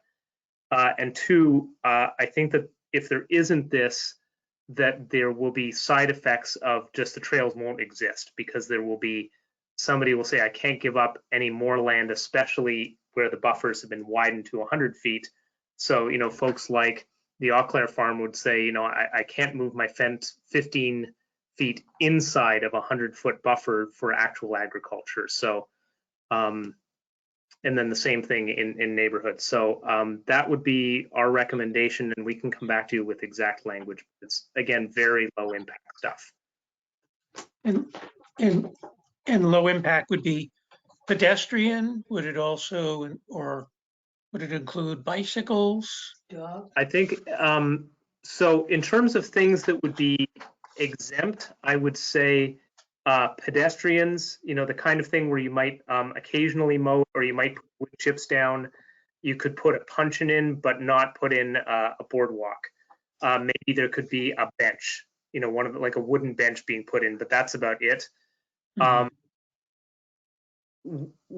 There could be another stage past that would allow for something a little bit more thorough than that. But that would likely go to DRB review if you wanted to see something like that. Past that, you'd be talking about crossings of wetlands, and that would be subject to all the standards that you've already put in about restricted infrastructure. If you wanted to, somebody wanted to put a boardwalk that crossed a wetland, then that would be subject to all of those standards. But I'm more than welcome to input on what you think about your example, Ted. Yeah. How wide is the bike path? Is that 20 feet? The paved rec paths that we do in the city are typically 10 feet wide, the paved surface. So why would this be as wide as that? It just seems like this is more of a footpath, right? It is typically a footpath. Back in the fall, we had walked with a trails expert back on some properties, and we'd look to see some comparables, and we used Shelburne as a comparable, and that seemed to be a good example of where 2 or 3 people could walk abreast as a nice leisurely stroll. It's not a hiking trail. These are really supposed to be low impact areas. So the idea was to create the space for people to go for a nice walk, or maybe in the winter it becomes a couple people could ski next to one another and not be hemmed to quite as tight. Yeah. Good. Okay. Sounds good. Michael? Yeah, I have no problem with the removal of invasive species, but I'm fundamentally, we are trying to protect the natural resource, and we should avoid any encroachment at all costs. If we want a walking path, fine, it can be on the outer edge or outer boundary of a buffer, but not in the buffer. And it should be what Ted just described. It's a single lane walking path. There are thousands of miles of those kinds of walking paths in the UK, and the owners of the property, because these walking paths are pretty ancient, and therefore the public has a right. The owner of the farm or the property, he or she can't stop it, but they do prevent them from being widened. It's single path, not paved, and a 10-foot path is a serious encroachment on a natural source. We are trying to protect them. That's what we're doing here in Article 12. We're not trying to find ways where we can lessen the protection. So I'd be happy with the removal of invasive species and a footpath on the outer edge of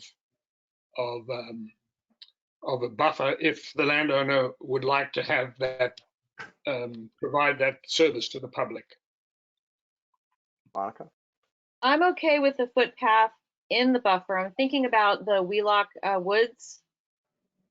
To me, 10 feet is way too wide. And so I think to Michael's point, a single footpath comparable to whatever is in like the Wheelock Woods, maybe they're 3 feet, or even like at Wheeler in the woods there, that does not encourage a lot of biking, does not encourage, but that's because also when you do create a path, it also keeps people away from the area that they absolutely shouldn't walk. They don't know what the buffer is and what's not. So the path actually helps keep people away from what really needs to be untouched. So I support the idea, but I would go smaller. So that's all. Okay. And as far as I'm concerned, especially since, well, we're going to talk about the buffers a little bit, but assuming that we agree to keep the buffers wider than the state standard, then we've increased the buffer width. So under that scenario, I'm okay with having a walking path in the buffer.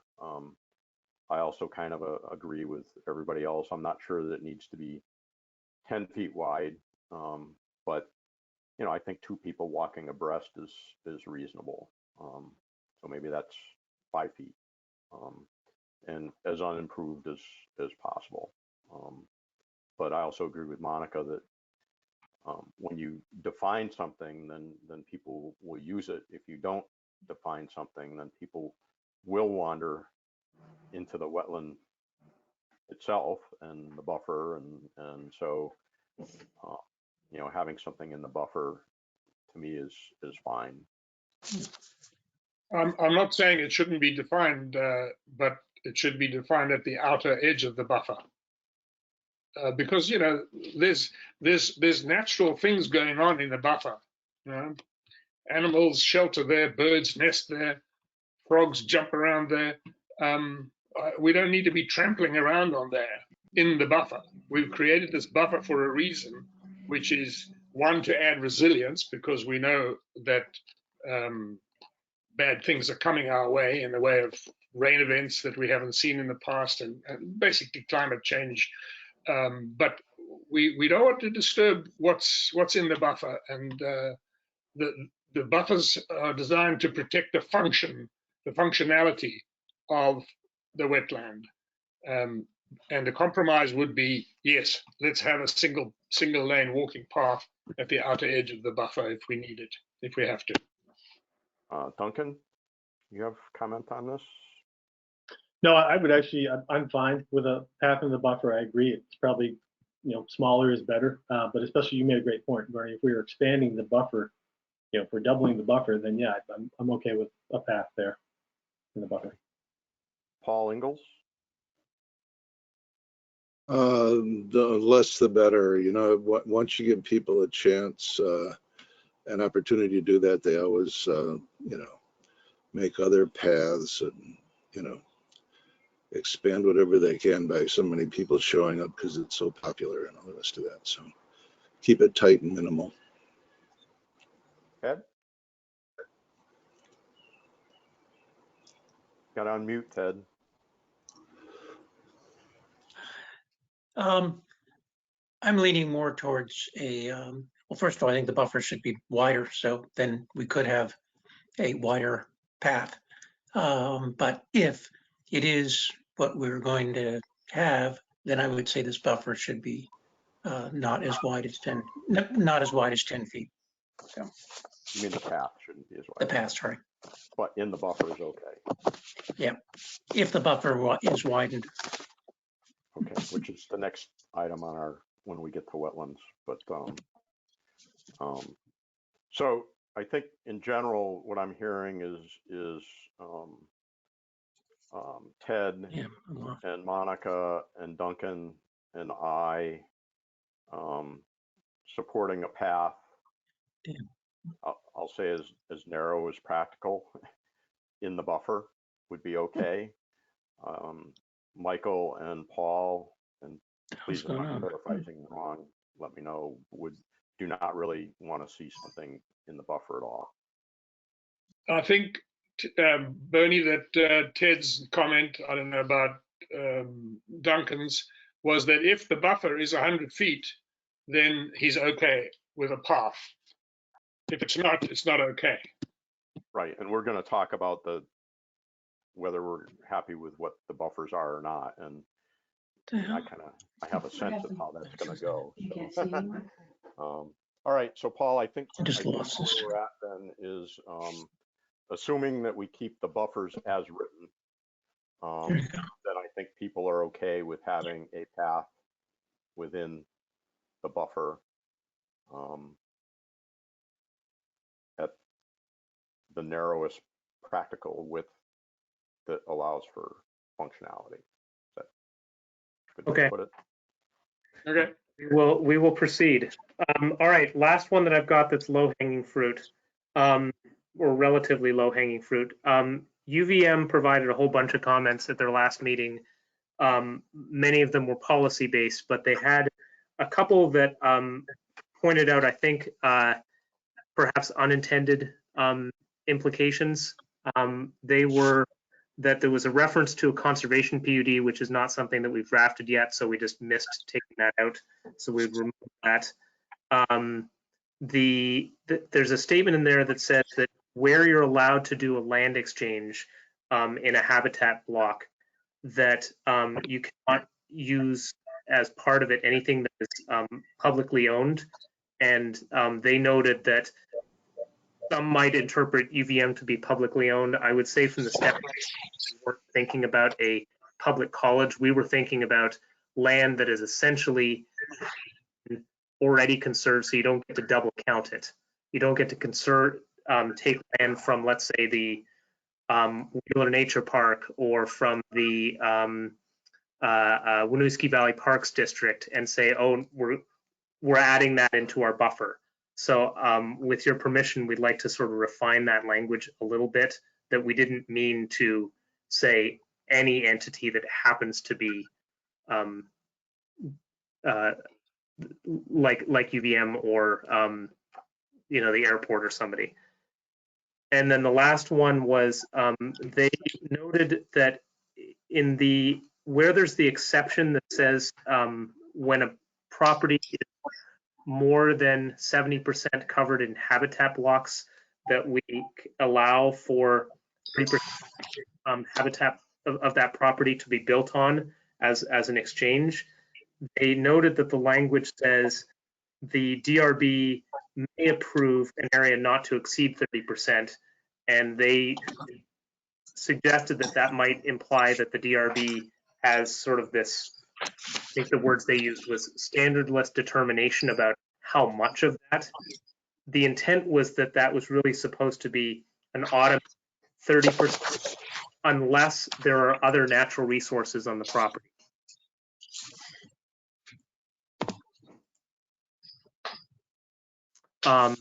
And so with your permission, we'd like to go and just clean that up a little bit and come back to you with it.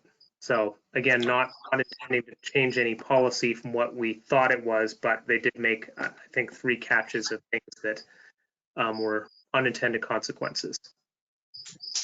Michael. Yeah, the examples you gave, Paul, of publicly owned, I mean, a university is a lot different to an airport. I mean, yes, the airport is publicly owned by the city of Vermont. University of Vermont is entirely college, so I don't think you could. That's not. It's not a good equivalence. I don't know how else we can define it, but that was just a comment I had on the example you gave. There might be a difference. That's fair, Michael. I wasn't trying to draw an exact equivalence. I guess what I meant to say was it was not, the language was not intended to preclude an entity like UVM from taking advantage of from being able to apply for the rule, to make use of that provision. So cleaning that up. Why did we put the provision in? We put the provision in, let's say so this is specific to the exchange of a piece of a habitat block. So let's say somebody came to the DRB and said, well, I would like to exchange 1 acre of habitat block on my property for 1 acre of land that is owned by the Winooski Valley Parks District. They've signed off on it. What this is intended to say is, no, the Winooski Valley Parks District land has already been conserved. You're not actually gaining anything here. It's supposed to close that loophole, as opposed to something that is just happens to be owned by a property owner like UVM that is they just happen to be a public entity, but their land isn't necessarily conserved, except those pieces that are conserved, which would still be protected, like Eastwoods, or well, like Centennial Woods is probably the best example. Okay, so you can't exchange using land that is already protected, regulated, or conserved. Correct.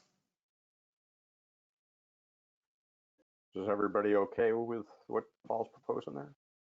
I see a bunch of thumbs up, so I think we're okay with that, Paul.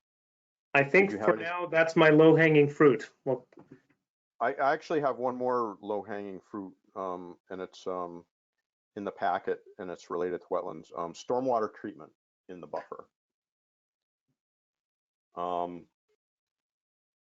There was a question as to whether we would allow stormwater treatment systems in the buffer. for those not familiar with stormwater treatment systems, they typically consist either of a pond, or a lot of times they're constructed wetlands themselves, and cattails are put in, and to basically treat the stormwater runoff. So without getting into a huge technical discussion on what a stormwater, I don't know if there's anything you wanted to add, Paul, but I don't have any problem philosophically with putting stormwater treatment in the buffer, because it's consistent with wetlands plantings and with treatment of stormwater before it gets to the stream or the wetland. So my recollection, Bernie, was that when Jessica noted it last week, she was also talking about the types of stormwater practices that you're describing that are consistent with wetlands, but not the kinds that are engineered big. Not a big tank, or not a big pipe that discharges. Right, on more something like plantings or a swale, the things that are consistent with the function of a wetland. Yep. Let me see, Michael and then Monica. I think Monica got her hand up first. I just was going to say that Jessica supported this, right? Yep. Yeah, so that's good. Michael?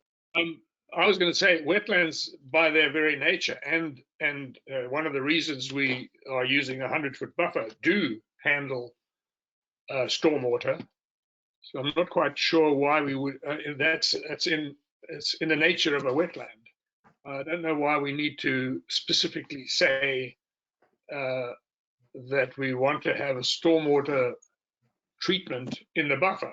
I mean, a wetland treats stormwater anyway, so why add to it? Right. It has to do with flow, Michael. So what a constructed treatment system will do will be to allow for whatever the design flow rate is to be treated in the constructed part, and not run from a pipe out into the wetland without having the energy dissipated and the flow treated before it gets in there. So you're talking about something like a retention pond that sort of interrupts things, and then the water continues. I am familiar with some of this, Bernie. I sat on the state stormwater committee that developed the best practices for a while. Yeah, like a detention pond or a constructed wetland would be another example. Things that wouldn't be allowed would be, a treatment tank or an underground treatment system, or, discharging to, stone. It would be, a constructed wetland or something like that.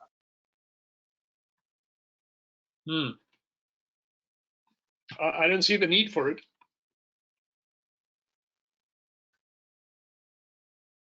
Other people's thoughts? Laurel Hill. Yes.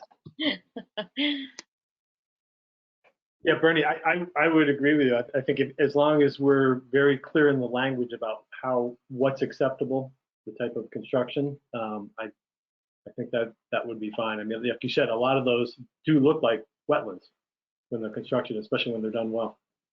Okay. Ted, any thoughts? No. Paul Ingalls, any thoughts? No, I guess not. So are people generally okay then with allowing very specific defined stormwater treatment in the buffer? Absolutely not. Okay, Michael is no. Completely demolishes the whole idea of a wetland. Okay, so Michael is no. I don't know how you can even consider it. Michael's no. Monica's yes. Duncan? Yes. Ted? Yes. Paul? No. Okay, and I'm a yes, so that's 4-2 yes. And for Paul's desire to kind of record that. That was Paul and Michael, no, and Duncan, Monica, Ted, and I, yes. Was that a motion? Was that a motion, Bernie? That was a straw poll. Well, it has no value to me. A straw poll, we have to, if we're going to do something like this, we need to vote on it. All right. Yeah, don't record I the make vote a on. motion. I make a motion to include very specific, well-defined stormwater treatment systems within the wetland buffer. I will second. Okay. All in favor? But I do have one comment with that, animal crossing, like no fencing, something that allows animals to freely, can have a fence that, you know, gives them pass through. Okay. So Duncan used the word construction. Are we talking about constructing something in a wetland? In a buffer. I mean, in a buffer, in a wetland buffer? Yes. As I said before, wetland buffers serve the purpose to protect the wetland and its functions. Encroaching upon it is just the opposite of what we should be doing. It's anathema to me. Okay. That's part of the discussion. So we've made and seconded a motion. All in favor? Monica, Duncan, me, Ted, and Michael and Paul Ingalls are opposed. Okay. So that gets us to the wetland buffer themselves.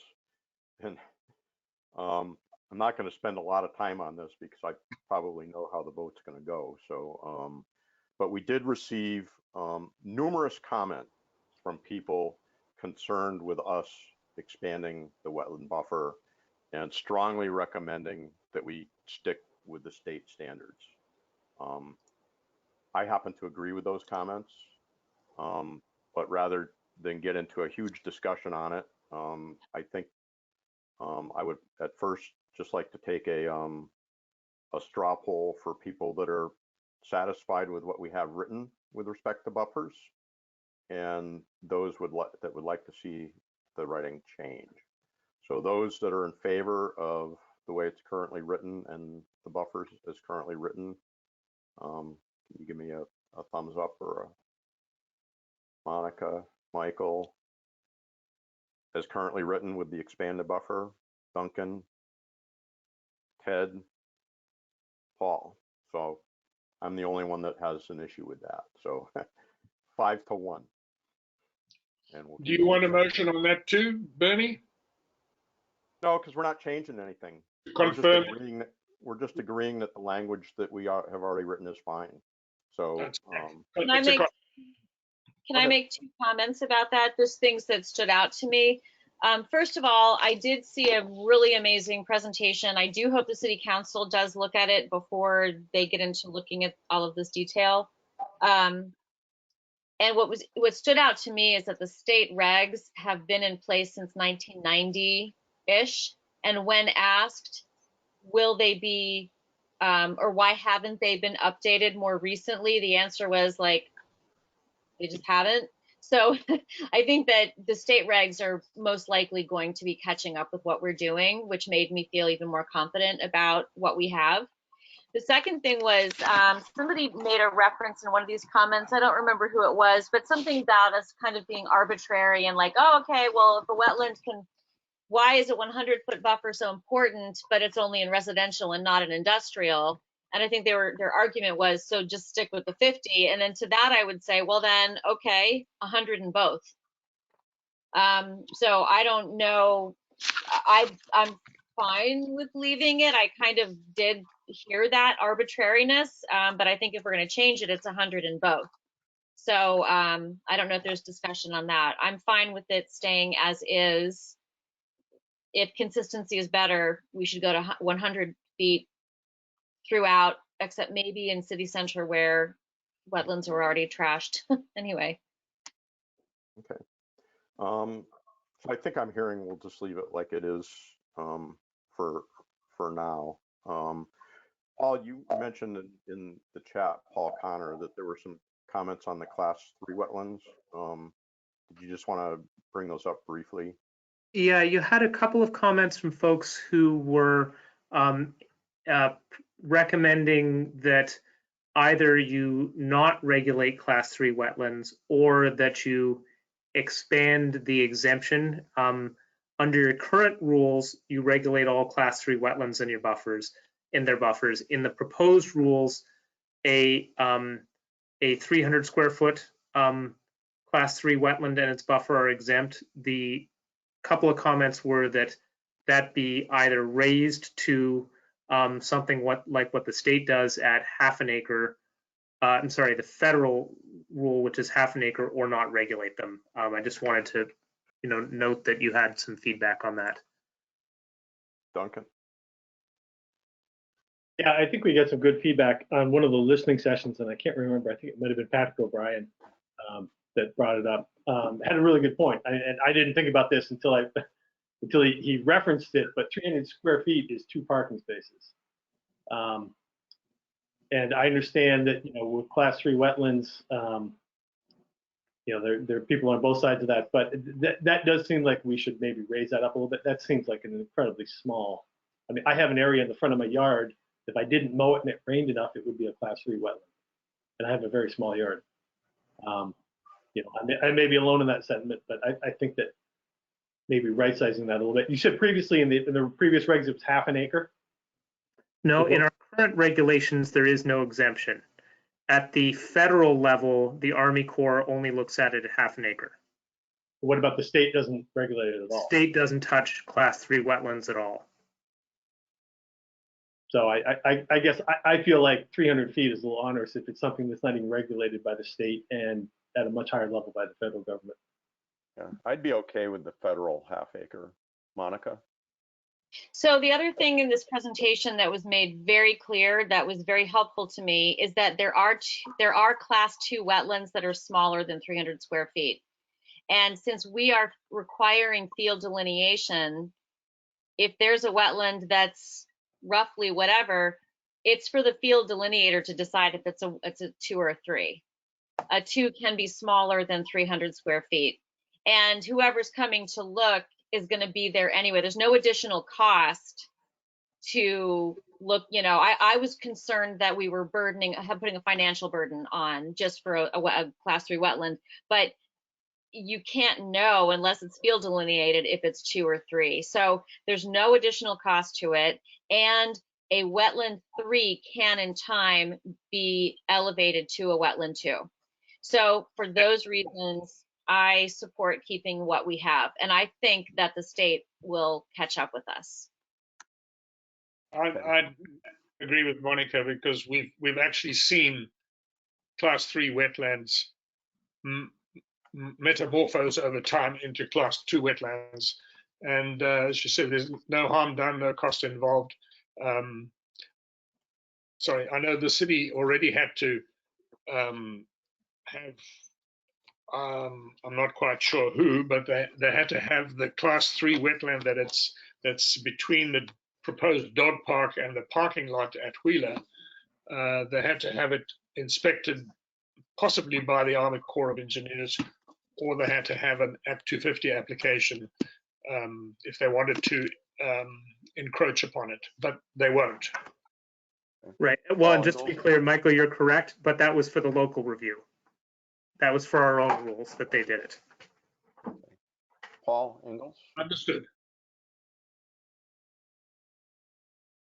Paul, do you have any comment? Ingalls? No. Are we going to get on to the Airwood report? Yeah, we will. It's 9 o'clock. So are we going to go along with what Monica suggested on this? Let's not leave it until we've all agreed that it should remain as it is. What I'm trying to do, Michael, is I'm trying to get Paul's input and Ted's input, and then we'll take a vote on it, and then we'll move on to the Arrowhead report. So that's exactly where we're headed. Okay, good.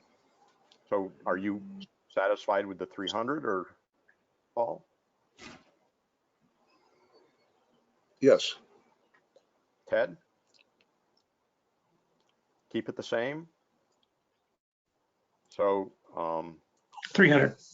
I'm for changing it to the feds, and it sounds like Duncan is too. So we have Monica, Michael, Paul, and Ted that want to keep it as written, and Duncan and Bernie who do not.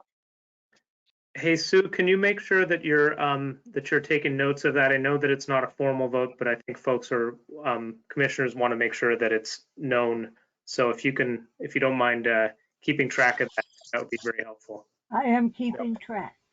Yeah, Thank Paul you. brought it up in a previous meeting. That's a good idea to do that. So I'm all in favor of that for sure. So Would you prefer to have it as a formal vote, Paul?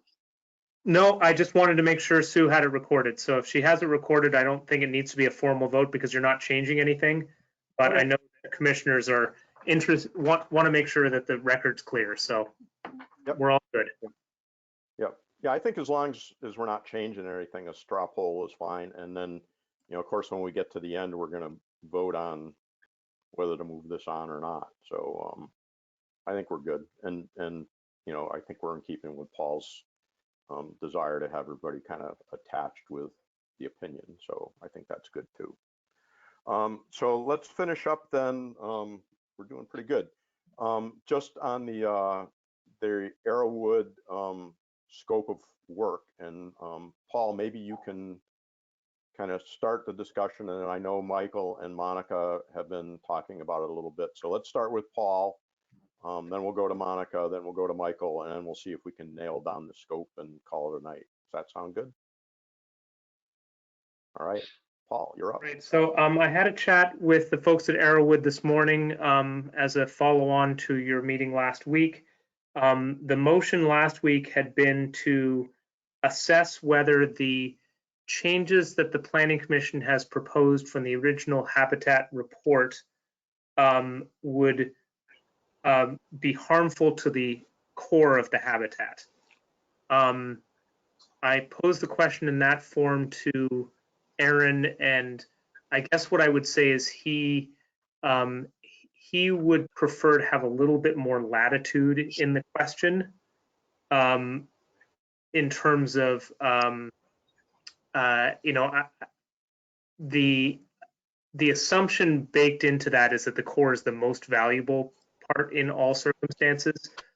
So he felt that he wasn't quite sure about that. And then from a very, very technical perspective, the way that the core is measured is 300 feet from the edge.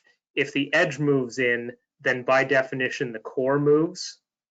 And so he felt that asking the question of is the core affected as a very technical question becomes sort of a difficult question to answer because the core is by definition changing. So I guess I'd love to get commissioners' input on, what's the question you're hoping for them to answer a little bit more broadly, so I can give them some direction. I don't want to be misaligning them to exactly what you're interested in. Okay. So I was going to suggest that Monica go and then Michael go, and then I see Paul raising his hand too. So let's start with Monica. So to that point about the 300, Paul, some of the fingers that we removed are smaller than 300. So you can't get 4 in there, right? And that's why that's correct.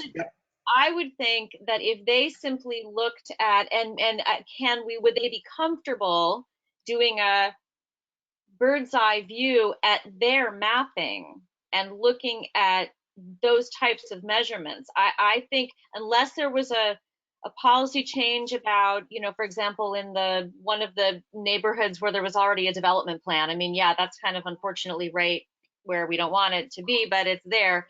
But for most of what we removed, I bet they're less than that 300 feet. I don't think there is any core in there. So it may be, he probably didn't see the map, right? This was just an oral conversation. I had not sent him the data yet. So this was just speaking in concepts. So I mean, my guess is that a simple review of the map from an aerial perspective will make it easier for them to provide a simpler answer. either, and the simple answer either is no, those are fine, or oh, those might be, we'd need to take a bigger look, and then we can all discuss what we do about that. So that's my suggestion. Okay, thanks, Monica. Paul, or I'm sorry, Michael. Yeah, well, my concern was that the core represents it could be a very, very small piece of a habitat block. And I didn't sort of cotton onto this at our last meeting until I started to look at measurements and really examine it. I didn't realize that how small the core would be in relation to the entire block. So, but then, animals and vegetation and, trees and shrubs, they don't just use the core. I know the core is more valuable because it probably has the mature trees likely in a block, but from a wildlife point of view and general environmental protection, we need to look at the entire block. Otherwise, I don't think we're going to get any useful information on whether it harms it or not. That was why I came back with the suggestion that we look at the whole block. I have another suggestion, which is, since we are not experts, that can we get Arrowwood to come and speak to us and explain, how they would go about doing this? Because I don't, I'm not an expert.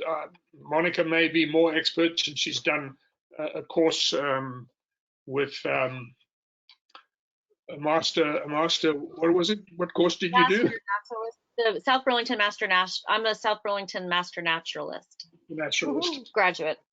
I'm just graduate of the program. Well, so I'm just a listening naturalist. So yeah, if we could get Arrowwood to come and talk to us, which makes a lot of sense, we would probably get a pretty decent idea of what the effect can be and how to go about evaluating it. Well, and I think Michael and Paul, correct me if I'm wrong, based on your conversation with Arrowwood and with what you're asking. I think, Michael, that essentially that's what we're asking Arrowwood to do. Is they're the experts. Like you said, I'm certainly not. But to use their professional expertise to look at what we've proposed, taking out the fingers and providing us an answer back based on their professional expertise, whether it's a good idea or not.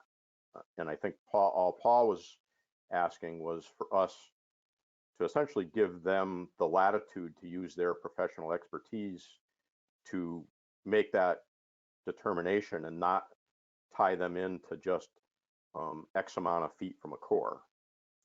Is that?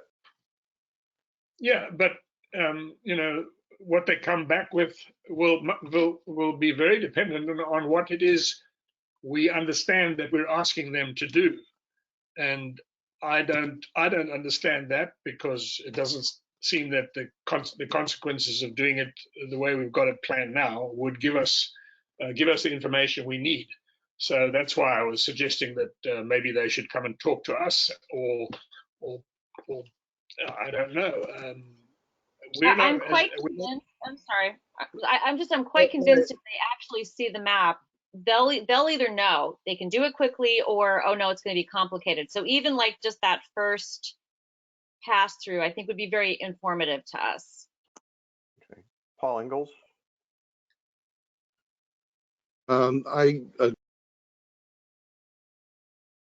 Michael, that I really would have. Paul, your audio is not doing very well. Would come here so that we could. Yeah, you're breaking up, Paul. So we're not talk hearing to you. them and have them answer our questions directly. I would very much appreciate that. The air is what we do, not have gone about. I've been having trouble all evening too with, I don't know if it's me or it must be me, I guess. Are you hearing me okay now? Yes, At Do you the hear me moment. now? Yep. yes. You can hear me? Okay. Well, What I was saying is that what I was saying is that I feel like the Airwood study is the science on which we should base our report. So we should accept the Airwood study in its entirety. And I'm not sure at all that Airwood understands that there is that point of view on the Planning Commission, that we should accept their report as the scientific basis for whatever report we made. We were charged by the City Council to look at open space and to rewrite the environmental regulations to protect and expand open space in South Burlington. The Airwood report is a perfect response to that. It's a scientific response to that, that we should be following, that we should not be, doctoring, I guess, or, removing stuff. So those are my 2 points of view on this. This one, it should be the scientific basis for what we're doing. Two, I'd like to talk to the Airwood people directly by having them attend a planning commission meeting. okay. Duncan? Yeah, no, I understood it to be, we were going to ask Arrowwood to look at the areas that we removed when we had that very long meeting, that we went through the entire map, and then ask if that was, what the effect of that was. That was my understanding of what we were asking Arrowwood for. Okay. So I don't know if I missed something there. No, that was my understanding as well. Yeah. So, Yeah. Ted, do you have anything to add, or questions or comments, or? Well, I mean, the obvious function of the habitat is for critters and animals and so on. And I guess it has to be pretty clear to them, again, that we want to understand that if there is a relationship around, or should there be a greater area. So I don't think the question that we're asking him is exactly what a couple of us really want. Are critters impacted? Are the critters impacted negatively by removing those areas? Simple as that. So that's the question. Are the critters being Well, impacted by working with doing something with the fingers? By removing the fingers, exactly. Okay. We referred to them as removals, and we tried to get away from fingers. But yeah. Okay. We call them removals. Monica, is that just just a reminder on all of this, that when we went through all of that detail block by block, there were numerous things that we were considering. For example, in one place there is on the official map a pedestrian bike connection, and it's going right through a habitat block that we've since added.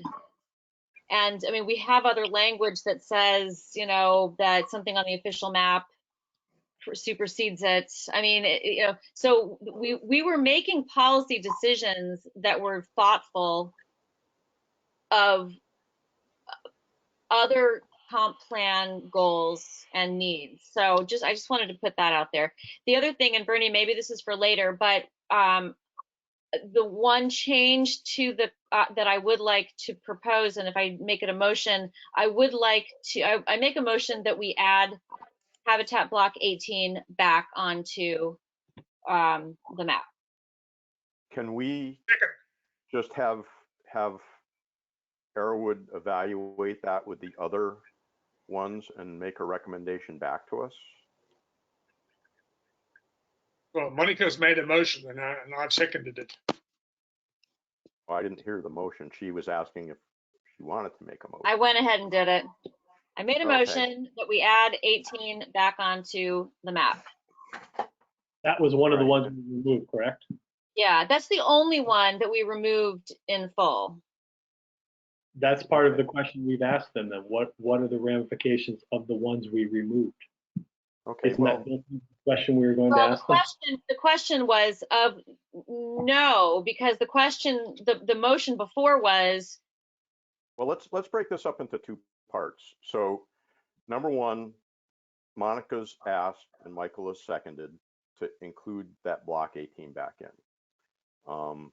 We'll vote on that and see how that shakes out. I mean, it's either going to be in or it's out.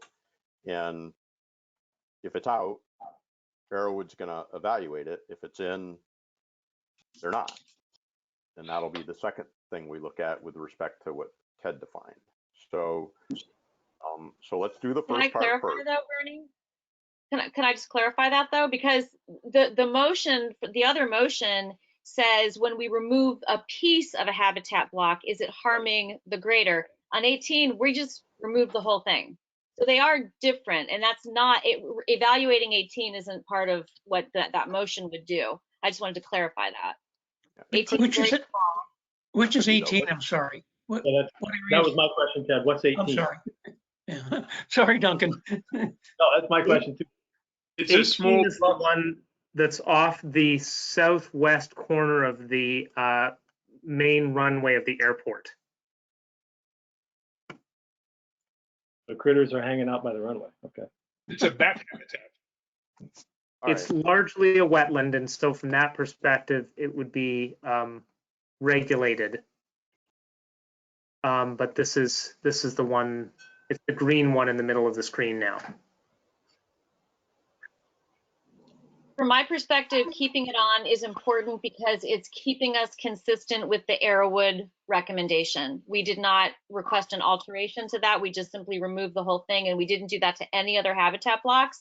And that felt, in hindsight and after listening to the public, it felt arbitrary and inconsistent. And that's why I make the motion to keep it. It's protected area anyway. So by keeping it, we're being more consistent with the Arrowwood report. Okay, so Monica's made a motion, Ted has seconded it. I did. Oh, I'm sorry, Michael did. Getting tired, Michael. All right, so Monica made a motion, Michael seconded it. Any further discussion before we vote? Paul is waving his hand. Paul Engels and Duncan. Oh, yeah, go ahead, Paul. I'd like to make a friendly amendment to that, and that is that we add all the other removals that we've made and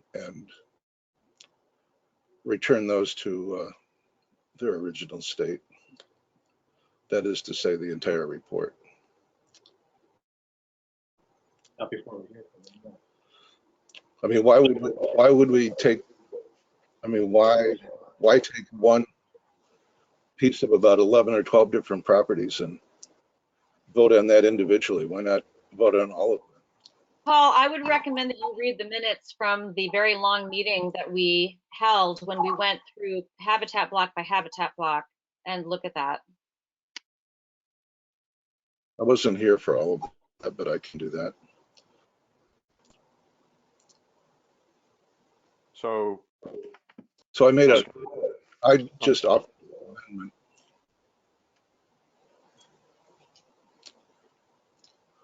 Okay. We need to vote on the amendment. So procedurally, let me just interrupt briefly. Paul made a motion. If it's not seconded, then there is no action to be done. So I guess that would be your next step procedurally. So Paul made a motion to put them all back in. Do I have a second? I'll second that, but I have a comment on something that was just said. I wasn't able to attend that meeting, but I have read the minutes and I've gone through it, piece by piece. And there were a lot of head noddings and so on. There was only one area where the minutes say that the majority approved of whatever it was. I can't remember which item it was. But the whole procedure by which this was done on October the 13th last year is questionable, because we never actually passed a motion, we nodded heads, we didn't have a straw poll. And no, Okay, no well, we're action. doing that. We're doing that now. So Paul has made a friendly amendment that That is we the should- reason why that's the only reason I'm seconding Paul's motion. Okay, that's fine. Paul's friendly amendment, I beg your pardon. Can I have That's it? Can I understand this though? Does that mean that the option to add only 18 is now off the table because that my motion was amended, or how does that work? So procedurally, here's where you're at. You have a proposed amendment to the original motion that would add all of the habitats back to the full scale of what Arrowwood did. If that passes, then that's what the direction would be. If it fails, then your original motion of adding habitat block number 18 is what's on the table. And we would have to vote on that, right? Well, yes. And actually, technically, Right. to the first one, Paul's the correct. yeah, yes. All right, so let's vote on Paul Engel's friendly amendment to just add back in all of Arrowwood things that we took out. So all in favor of Paul Engel's motion? Can I get a show of hands? So Paul, yes. Michael, yes. Ted, yes. Noes? Bernie, Duncan, and Monica. So in the event of a tie, because I've already thought about this, this automatically gets tabled till Jessica comes back. Because It fails, I think. A tie fails, doesn't it? I don't know. Yes, If a it's tie a fails. normal motion, then it would be, then it fails. It's back to Monica. 3-3. You know, if you all want to revisit it at some future time, you can, but the motion failed. Robert's rules say the motion fails. Okay, so it fails And then. you're back to the original motion. So which is now Monica's. the motion that's on the table is Monica's motion to include only 18 back in, To add back 18, yes. and that's it for this particular motion. So Monica's made the motion. I think, I don't remember now if anybody seconded. Michael seconded the motion. Okay, we've had a pretty lengthy discussion. So all in favor of adding 18 back in? Michael, Monica, Ted, and Paul, what's your? Okay. Sure. And Duncan. All right. And I'm opposed, so it's what, 5-1 to add it back in. Now, we need to ask Arrowwood to look at the other areas per what we originally asked them in the scope. And what I heard Ted say, and Ted, maybe you can repeat it because I'm getting a little foggy here, but it had to do with, does it adversely affect the critters, essentially, what we're doing, right? You have to No, unmute don't Ted. phrase it. It's ridiculous. Sorry. Can we use, instead of critters, does it Right, negative? No, I was paraphrasing to get Ted to turn his mic back on and tell me what he really said. Right, right. Would the removal have a negative impact on wildlife in the habitat block? Paul, does that, Well, why would Connor, I mean, does that seem? what about the something that- view? All kinds of stuff.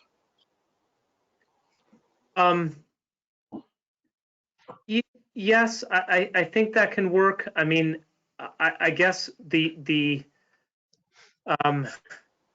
guess my only hesitation is, by definition, if there's one fewer tree in the edge of something, there is some level of impact. You know, everything is some level of impact. That's, you know, what Jam Golf was saying. Is it fair to interpret what is being said as, is there a substantive impact? Or is it literally any impact? Because I think the answer to any impact is any removal has some level, but are you asking of sort of the functionality, the viability, the overall operations? Does it lose species types, that kind of thing? Is that what you mean? Yeah, I mean, substantial, I guess, but I don't know how they would interpret substantial. I think that's where we need to I mean, rely on their expertise a little bit. I mean, does it come to this Time for bedtime. measurement piece? I mean, if we know that I think it's math. I think the things that we've removed mathematically do not connect to the core calculation. The core doesn't move, doesn't shift because of what we've done, because these fingers that we've taken off are too small in their size to have core in them. So therefore the core doesn't change. So maybe that's what they would be able to look at from their aerial map, and we're not asking them to do a huge analysis of that. They may look at that and say those areas are too insignificant and they don't contain core to harm the greater good. Duncan. I think it would make sense to ask them simply, what is the effect on the habitat block of the pieces we removed? And we can certainly have them. We can interpret the information they give us. We simply ask, what is the effect of the pieces we removed on the habitat block? And to get to some of the other commissioners' comments, this question is to Paul Connor. Would it be possible to have them log on so that people can ask them questions when they come back? Let me check in with them. I don't want to speak for them, but let me check in with them about weather and the timing with that. For what it's worth, I like Duncan's idea of giving, if you're comfortable with it, giving them latitude to answer the question of saying, what do they see as the implications? Right, and I agree with that, and I would especially agree with that if we could have them, be able to answer commissioners' questions. I think that would help people quite a bit. Yeah, that's what I was asking for earlier. But I would rather we ask them if these removals have a negative impact on the functions for which they selected or defined those habitat blocks, to go back to their science, because substantial is open to many interpretations. But if we ask them, will these removals have a negative impact on the functions for which they define these habitat blocks? That's it. Well, let's have them.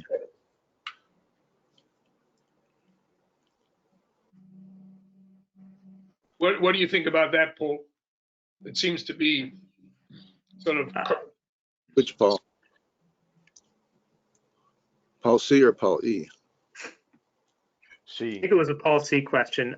I think that unless I'm misinterpreting you, Duncan, I think that's just a slightly more refined version of the same question that you're asking, which is, what are the implications based on why they put it up in the first place as a habitat block? That's right. Based on their expertise. Yeah. So I'm fine with that. Okay. Mine or Duncan's? Mine, obviously. Michael's. If Duncan doesn't see a problem with it, I think it's a shade of the same question, and it's slightly more narrowed, which is always better. Duncan?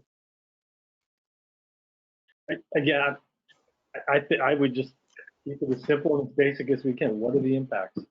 I mean, negative, positive. You're asking for only negative, Michael. I'm not saying there's positive. I'm just saying, what are the impacts? They'll give us the information. We'll filter it.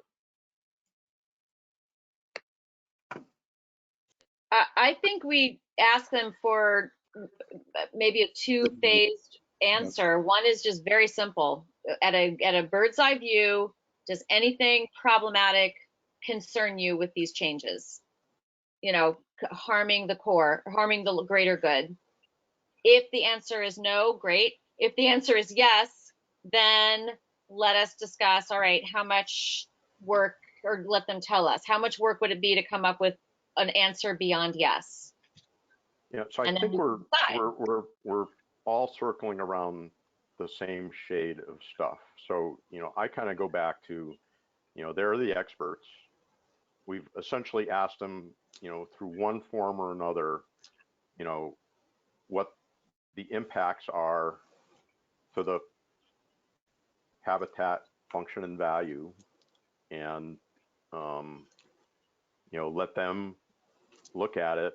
And my strong recommendation would be, if possible, to have them come back to us on a meeting agenda, so that if commissioners have specific questions or concerns or whatever with what they present, then they can be asked and answered, so that hopefully at the end of that, people have some level of comfort with where we're at and what stays and what goes. Michael and then Paul. Yeah, I used the word negative because Monica's original wording was harm, whether it would harm. She was referring to the core in that case, but that's why I used negative, because I don't think we're interested. We'd love to see positive impacts, but it's unlikely. So that's why I used the terminology negative impact on the habitat blocks as defined by them. Okay, well, let's let them exercise their professional expertise and come back to us. Well, we still need to tell them what we want them to do. Well, I think we have. Paul's had a conversation with them. That's not a scope of work. No, Paul's going to go back to them after our meeting today. With our various ideas. I'm okay with that. Yes. And then they're going to put something together, and they're going to attend, hopefully, one of our meetings and explain what they came up with. I think using their additional criteria is certainly a good idea. And they'll come back to us and tell us what they think, and people can ask questions, and we'll modify accordingly. I have one more comment, which is that it's late and Bernie's tired. And I'm trying to wrap it up, but you keep talking, yes, Michael. I had one question, and then I'd love you to wrap it up. But it's there's been a lot of talk about takings by various people, and I think we would all benefit if we had Amanda or Monsieur Bolduc come to us and explain to us exactly what takings is, because I think there's quite a lot of misunderstandings and maybe misinformation about what it really is, and I think we would all benefit from a little tutorial by our city legal staff on what constitutes takings and what doesn't. I would go beyond even just takings. Yeah. So I think having a legal discussion with commissioner questions might be a good idea. I know I certainly have questions, maybe not around the word taking, but certainly around the word fairness to people that have owned property in South Burlington and paid taxes for 60 years, and then we're carving out their ability to potentially gain economic value from their land. And maybe that's a different way than using the word takings, but I certainly have some questions on that as well. So. Yeah, and things change over 60 years, and the attitude of landowners or the responsibilities of landowners. It would be good to understand what it is and what it isn't, because we've had quite a few comments in the listening sessions about it. Paul Ingalls has been patient. Yeah, I wanted to say something before the subject changed there. I support Bernie's idea of having them come here. And Bernie, you're the chair. You set the agenda. Go ahead and set the agenda and invite them. Well, great to have them on screen, and all of us can ask our questions. We all have. I 100% agree with you, Paul, with the exception that there's they're consultants and the city pays them, and so there's the issue of whether there's budget and whether it fits into their schedule or not. So I fully agree with you and I support it, and to the extent the city can pay for it and they have time to attend, then I'd say absolutely. Your direction is understood. It's going to be an hour of somebody's time. We might have to crowdfund it amongst the 7 of us. Your direction is understood. And insofar as the city attorney goes, I'd be happy to organize for them to come and talk with you as well on the subject of takings and/or expectations, that kind of thing. Obviously, if it gets to a very specific thing, they may say that, you know, there's a point at which it's a attorney-client discussion. But if we're speaking in generalities, I'm sure that they're happy to come in. So I'll coordinate with Bernie to find a time. Bernie or Paul, there was a secondary item that Jessica had for Arrowwood about grasslands. I can't remember exactly what it was, but it was in the course of their work on the habitat blocks. Can they also, I don't know, tell us how we could find grassland? Michael, in 30 seconds, I'll say that I did preview the discussion with them. It's a nuanced subject, and I would love the opportunity to have a good discussion with the whole commission at your next meeting rather than, 9:40 p.m. They gave some really good food for thought, as did, I spoke with a couple of others about it, to frame out the subject a little bit. So if you're willing, I'd love to do that early in your next meeting. Yep, I would say, just in terms of agenda and stuff, I think we got through what I wanted to get through, which was wetlands. Certainly next on the list that's in the packet is grasslands and agricultural lands. So I think, in preparation for our meeting 2 weeks from now, Paul and I can work together to put some information so that we can have a healthy and robust discussion on those items. I make a motion to allow Paul to go and give his son his 10 o'clock bottle. Second. All right. We also had minutes of May 11th. I had a comment that I meant to send over to Paul, and I don't have the language yet. I can see where it is. Can we hold off on these minutes until next? Yep. Absolutely. Thank you. Any other business? All right. Going once, going twice. Everybody have a fantastic evening, and we'll see you in a couple of weeks. Thanks, everyone. Thank you.